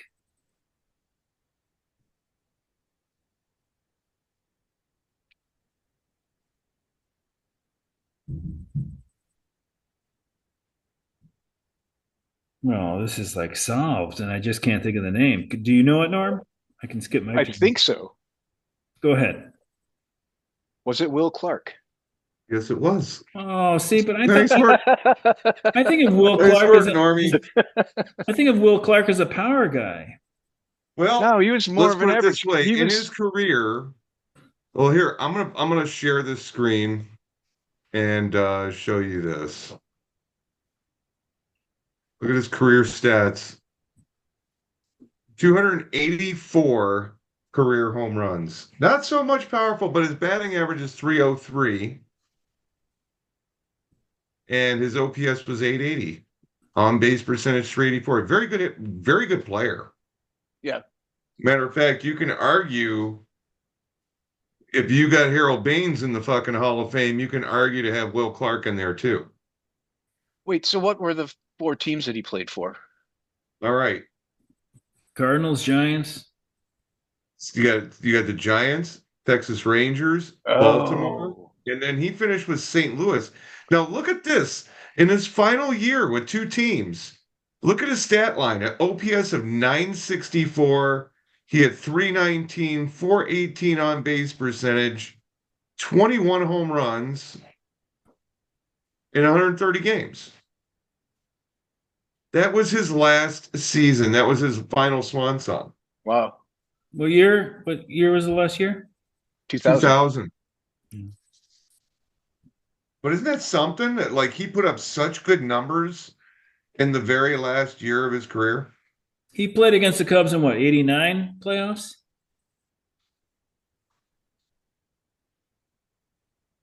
Yes, but he did not win. Okay, so getting back to his accolades here, he never won a World Series, but he was the NLCS MVP.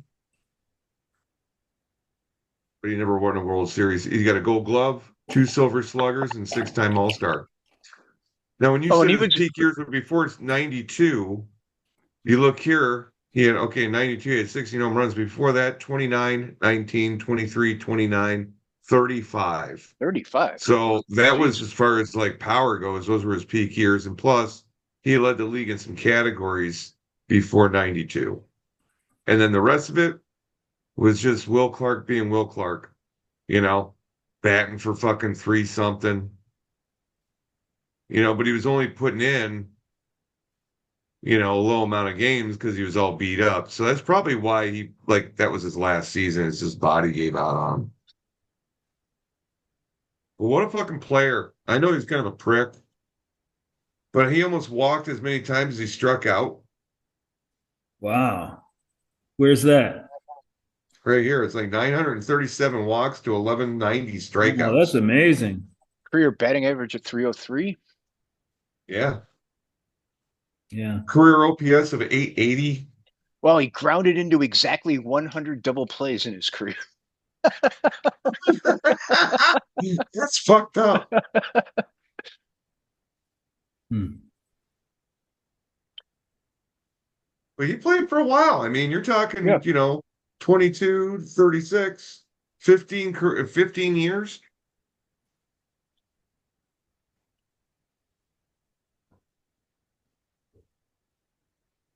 Pretty good career. 16 years. Okay, so Oh, well, it says 15 years, but if you add up his teams, it's 16 years. he's got a 56.5 WAR, career WAR. Let's bring up Harold Baines. Is it 56.5? No. It's 44. 38.7. What is Will it? Clark was a way better player than Harold Baines. Harold Baines, thing is, he played for fucking ever. He played from 21 to 40. He played for like 21 seasons. And he didn't even get 3,000 hit seasons. Jeez. He had more home runs. He must have had a decent OBP though. Huh? OBP at 356. I mean, nobody's saying Baines wasn't good. It's just that you can't if you use Baines as your, you know, as your Yeah, bar, but he's in the you're hall. going you're going That's to the have a fucking lot of thing. guys in the hall. you know. So if you look at this, he's got a way better WAR. I think Will Clark deserves to be in the Hall of Fame.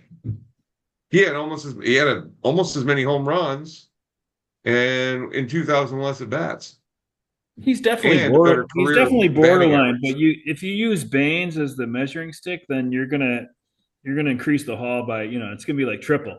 You know, I know. Yeah. or you Well, could they just should say, have done that then. or you could What just was But say, or what you could was but the just here's say, the selling? thing. He is far and beyond, way beyond Baines to where he probably deserves to be in. right, but or you could just say, look, they got it wrong with Baines. That's a mistake, and let's still have this measuring stick. Well, Baines was the veteran committee, right? I think so. Yeah, yeah, yeah. Yeah. But like, so what was? Does anybody know like what the reason that they picked him was? I don't know. Because he seemed like, I mean, Baines was a good player. I remember him being a very good player, but I think Shouldn't be. he was just a nice guy and everybody wanted to fucking do him a solid. I think that's what it and was. Will Clark is the opposite of a nice guy, if I remember correctly. Yeah. Yeah. I tell you what, though, I see him on some podcasts and he's got some really fucking good stories. He's got a really good one about Angel Hernandez. Yeah, The you told umpire. me. Yeah, well, yeah. Saw him out at a bar after a game, one of the hotel bars or whatever. And Angel Hernandez had like fucking called him all day, fucking terribly, you know? And he didn't argue, didn't do this. He just went back, did his thing, and he saw him out at the bar. And he came up like, oh, hey, how you doing? He's like, good, he's good. You got something to tell me? Was that Angel Hernandez knew he was gonna probably say something about like the calls he made earlier in the game. He's like, no, no. It's like I just bought you a beer. Have a good night. And he left. Well, he ended up buying his whole town. And then the next time, after that, the strike zone that Angel Hernandez had for him was like fucking so small. That's And corruption. yeah, it's just like basically corrupt fucking Angel Hernandez is a prick. But he told that story. It was pretty good. You can look it Uh, up. It's Will Clark, Angel Hernandez story. It'll bring it right up to YouTube. yeah, we used to have a ump when I was playing baseball, Stu Gene, and he was like always bumming cigarettes off us, and you know, he wasn't really like the best umpire, but he was a cool umpire, and Yeah. I'd like to think maybe we got the benefit of the doubt of a few calls here and there because of You like when guys bum cigarettes off you?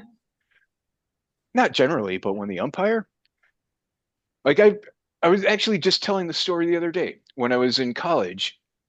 Um, I was a really good math student in high school, so I got to take I qualified to take the hardest AP test for math, which I like looked at and was like, I don't know how to answer any of these questions. So I got zero credit for all of the math stuff that I did in high school. So I had to take math in college. But it turned out I had to take basically my junior high math to graduate from college. And the first day we went to class, and the teacher is like telling us, oh, blah, blah, blah, this and this and this. And after class, I went out and there was like one guy that I knew from around campus that was in that class, and we were standing outside smoking cigarettes. And the teacher came up and asked if he could bum a cigarette. And so he gave him a cigarette and started talking to him. And we were both in that same boat as like, we're taking our junior high math class again because we flunked the AP test and we should have taken like, the easiest AP test and we would have not ever had to be in a math class. And he's like, oh, well, if that's the case, then, your entire grade is based on the midterm and the final. So, you don't have to come to class if you think you're going to pass the test. And so we're like, oh, okay. So we never went to class. We showed up for the midterm. We showed up for the final. It was like, seventh grade math and we did fine.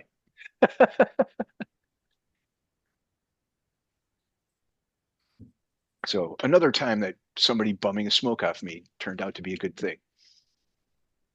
I was thinking about the movie Midnight Run, where I can't remember the actor's name, but he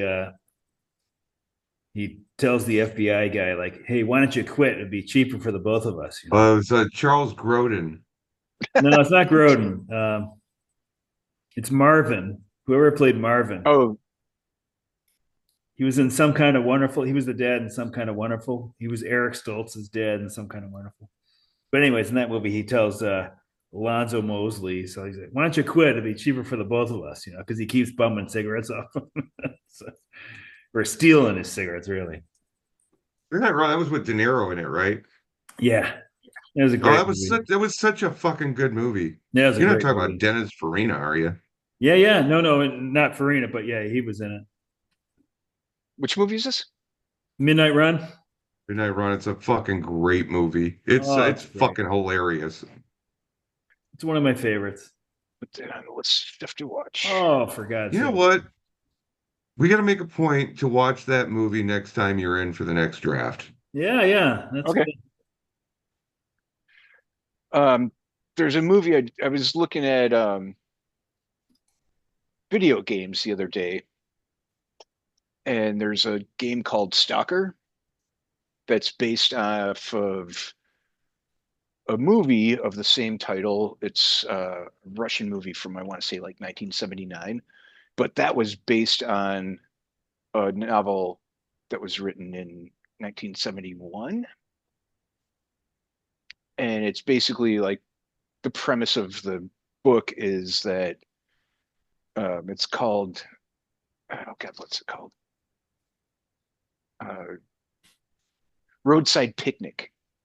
And it's like one day, 6 spots on the earth get all fucked up, and nobody knows why. But like it's suspected that some aliens just like stopped on Earth for the night and had a picnic, and the fact the aliens were here like screwed a bunch of shit up, but only in these like 6 areas. And then the video game is it's made by some Ukrainian game company and it's based on Chernobyl, but I think the movie is more based on the book where it's aliens rather than nuclear disaster. What's it called? Stalker. Stalker.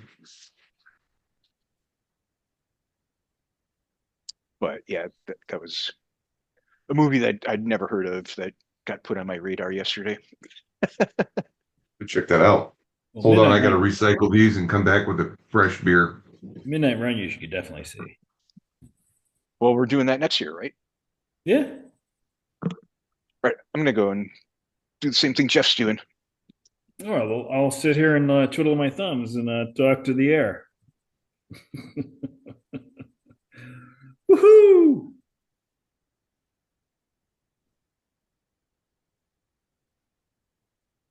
The movie I just watched recently was Warfare. Have you seen that? No, Well, probably not because unless you buy it online or at the theater, you're not gonna see it. not likely then. I've heard the word used before. The word warfare I'm familiar with, but I have not seen the movie. Movie wasn't bad. Um, it's just intense. Just the situation they're in. That's it. Not much story plot to it. It's just them getting themselves into a bad situation and trying to get out. That was the plot of the movie. Hey, we're all back. Woo! Ugh. I was going to finish up my thought on the bumming cigarettes thing. I had a roommate when I was a freshman at Syracuse. He quit smoking. We were all smokers. That's why we got put into a triple. We were the only guys in the whole floor that were in a triple. It was a co-ed dorm and floor. And the triple was the same size as the double, except there was 3 people living it. That was the only difference. And we realized, I think, based on what other people told us, that other smokers told us that we had put on our questionnaires over the summer that we were smokers, and all the other smokers lied and said that they weren't smokers because I think maybe they thought they would get back to their parents. I don't know what it was, but we were the only three honest smokers on the floor, and we were rewarded by having a being squeezed into a triple as opposed to a double. I didn't want to lie because I figured it could be a real bummer, right? If I had a non-smoking roommate, blah blah blah. So, anyways, that's how we were rewarded for our honesty. But the first month that we were there, one of the three guys quit smoking, except that he bummed cigarettes off me every day. And it got Oh, so he bad. didn't quit smoking, he quit buying. Yep. Yeah. So it got so bad that by the end of the like it started where he would come into the room and just like ask me for a cigarette, and then I would give him one. And then maybe he would just go for the pack himself. And by the end of the year, and I had liked him before and didn't like the other guy. And then by the end of the year, me and the other guy were tight, and we both hated this guy. His name was Rich Zipperman. By the end of the year, he would just come in the room and just hit his fingers to his lips and then go and grab my pack and grab and leave. He got a It's like girlfriend like fucking Ricky from Trailer Park Boys. he got a girlfriend like the first few weeks, and he was always at her in her room after that. But he would come in and bum cigarettes off me. So I thought that was funny. He quit smoking, but he would just. So I figured like it was different from Midnight Run because he did quit, but it was still expensive for me. So I used to I my You should have quit freshman out of spite. my my freshman year.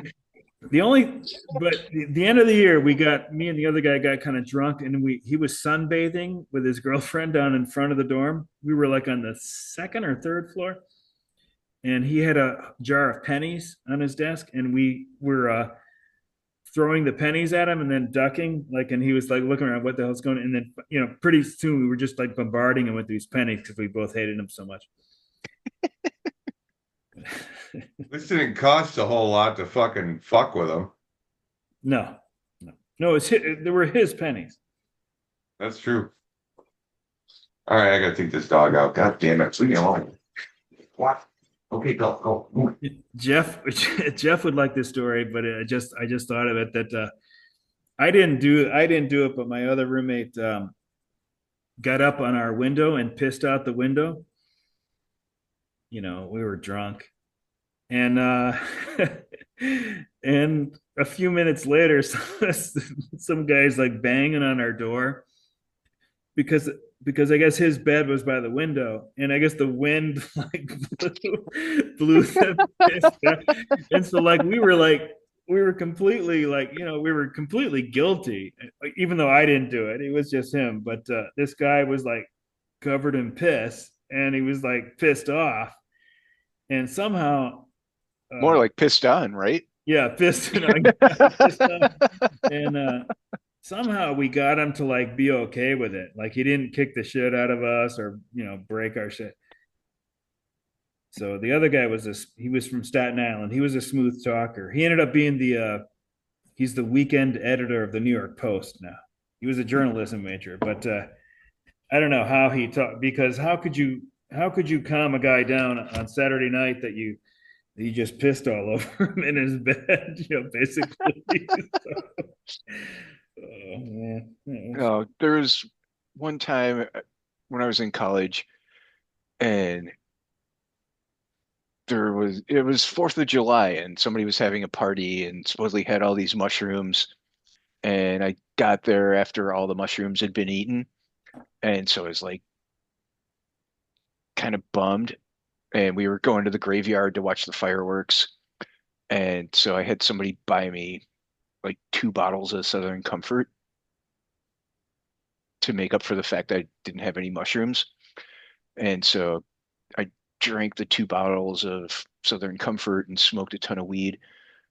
And I was having a hard time getting home from the party. because I was like trying to ride my bike and I just kept crashing and crashing over and over. How big were And the bottles? just a regular size. Um, Like but pints? still, no, like the 750 milliliter. Oh my Um, God. That's ridiculous.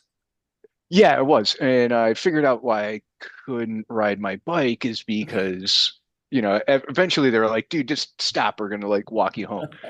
And as we were walking home, it's like, "Oh, I know why I was having such a hard time riding my bike. I can't see anymore."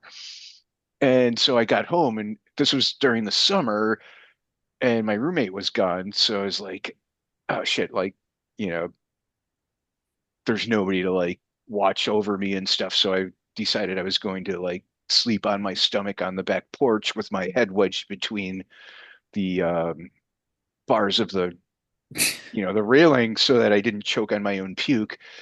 And needless to say, I did plenty of puking, but at one point I was like woken up by the fact that I puked on a bunch of sorority girls that were walking underneath the porch. It was like that scene in the Sandlot, right? Oh God, it When was. they puked the chewing tobacco off the amusement park ride. Oh God, we used to squirt ketchup and mustard packets off uh, up in Milwaukee at the Summerfest. They had that little like uh, gondola type thing, and we would just like line up the ketchup and mustard packets and like stomp on them, and like we'd have like this angry crowd running after us. You can't ride a bike when you're drunk. That's the scary thing about driving because, like, you'll get in your car and drive. You can drive. I'm not saying you can safely drive, but you can drive. But I remember I totaled my car after a few weeks after I graduated from high school. So that whole summer and for a long time, I didn't have a car, and I got drunk on Fourth of July with my family. Like we went down to the shore, and I wanted to go get cigarettes, and I didn't have a car, and everybody else was like pretty much in bed and everything. So I decided I would ride a bike to the convenience store. It was only like a mile and a half away, probably, and I don't even know if it was open, but but but I fell down like several times, like within the first 2/10 of a mile, like, Yeah, and I finally had to like just walk the bike. I was like, I can't ride this bike. I was so surprised. I didn't know that I was so drunk that I couldn't maintain my balance on a bicycle. So, yeah, but if I had a car, I would have driven it. yeah. Now there were plenty of times I successfully rode a bike when I was drunk, but just not that one time I was like way too drunk. I couldn't do it. And it wasn't the drunkest I'd ever been or anything. I mean, I don't think I threw up or anything like that. But I used to like actually ride a bike for my job and stuff. So But like a motorcycle, I mean, no, that's a no, it was like that's a bad oh, combo. a motorcycle would be a very bad combo, but like a bicycle, not so much. I mean, you still can fuck yourself up, Well, I but mean, yeah, I fell you know, down, but I mean, I have the broken collarbone to show how, riding a bicycle while you're too drunk is not a good idea, but no, it's a terrible idea. I've never tried it again. I've never attempted it Being again. on two wheels drunk is not ever a good idea. No, it's a terrible idea.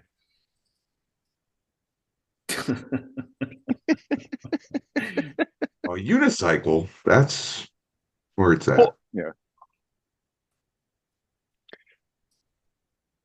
Well, gentlemen, it's like 11:09. Oh, we've been going at this for 2 hours and 40 minutes. Yeah, it's actually May 27th here. Ooh.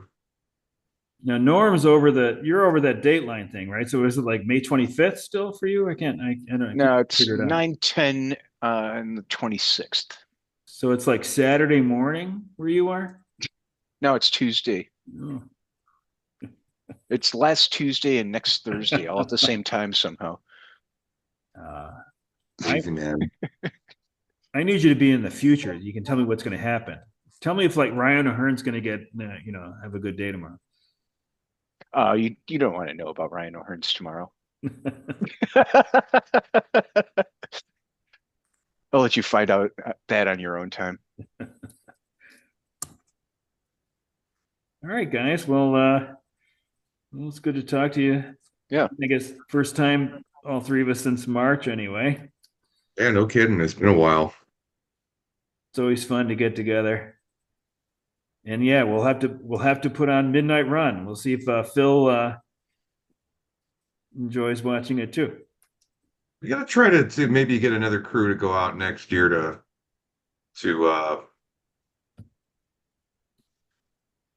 spring training. Catch a couple spring training games, do a long weekend. You know, leave Thursday, come back Sunday, or come back Monday. I always thought it might be interesting. Probably never happened because everybody has to do it. But wouldn't it be fun to like do like an outing, spring training outing, and like also hold the auction? And it wouldn't have to That be was like, always a thought, but like, there's too many teams to fucking do that. yeah. I mean, like you wouldn't have to do the auction in one fell swoop. You could do it in like two parts. You know, Yeah. It wouldn't be bad. Like you get to regroup and then you go back for the second half. But I always like having everybody in the same room at the same time. Yeah. So there's just you know, the camaraderie of it. Yeah. All right, gents. Well, Norm, it was good having you on again. We'll try to have you on again another Maybe around holiday maybe around time. Labor Day. Yeah, give me like I can take a day off if you give me a heads up, Okay. like a few weeks in advance kind of thing. All right. Like, yeah, maybe we'll like do like a maybe like an August thing or something. All right. July or August. I'll look, and it's a Monday thing, right? Yeah. I'll take a look at August when I go to work tomorrow, and I'll try and get whatever Monday off I can, and I will let you guys know Okay. Yeah. I if think I we're was gonna successful. we're gonna finish up with the first time through in June. I think we've still got Chad, Kimler, Lansu, and Bob. I think that's everybody, and Steiger, but Tiger never comes on. I mean, it's like the, very, the time difference is so Yeah. fucked up. yeah, it's very complicated, but potentially. So I think that would bring us to June. So don't like plan for June, and then July we'll hit Phil and Chris again, and so either like late July or sometime in August would be All right. best. Okay. Oh, yeah. Like I said, I'll take a look, and I'm assuming that far in advance, I'll have some options of days to, because we're kind of like short-staffed at this point, and if somebody else is taking a day off, I can't, kind of thing. He just So, said he was short-staffed.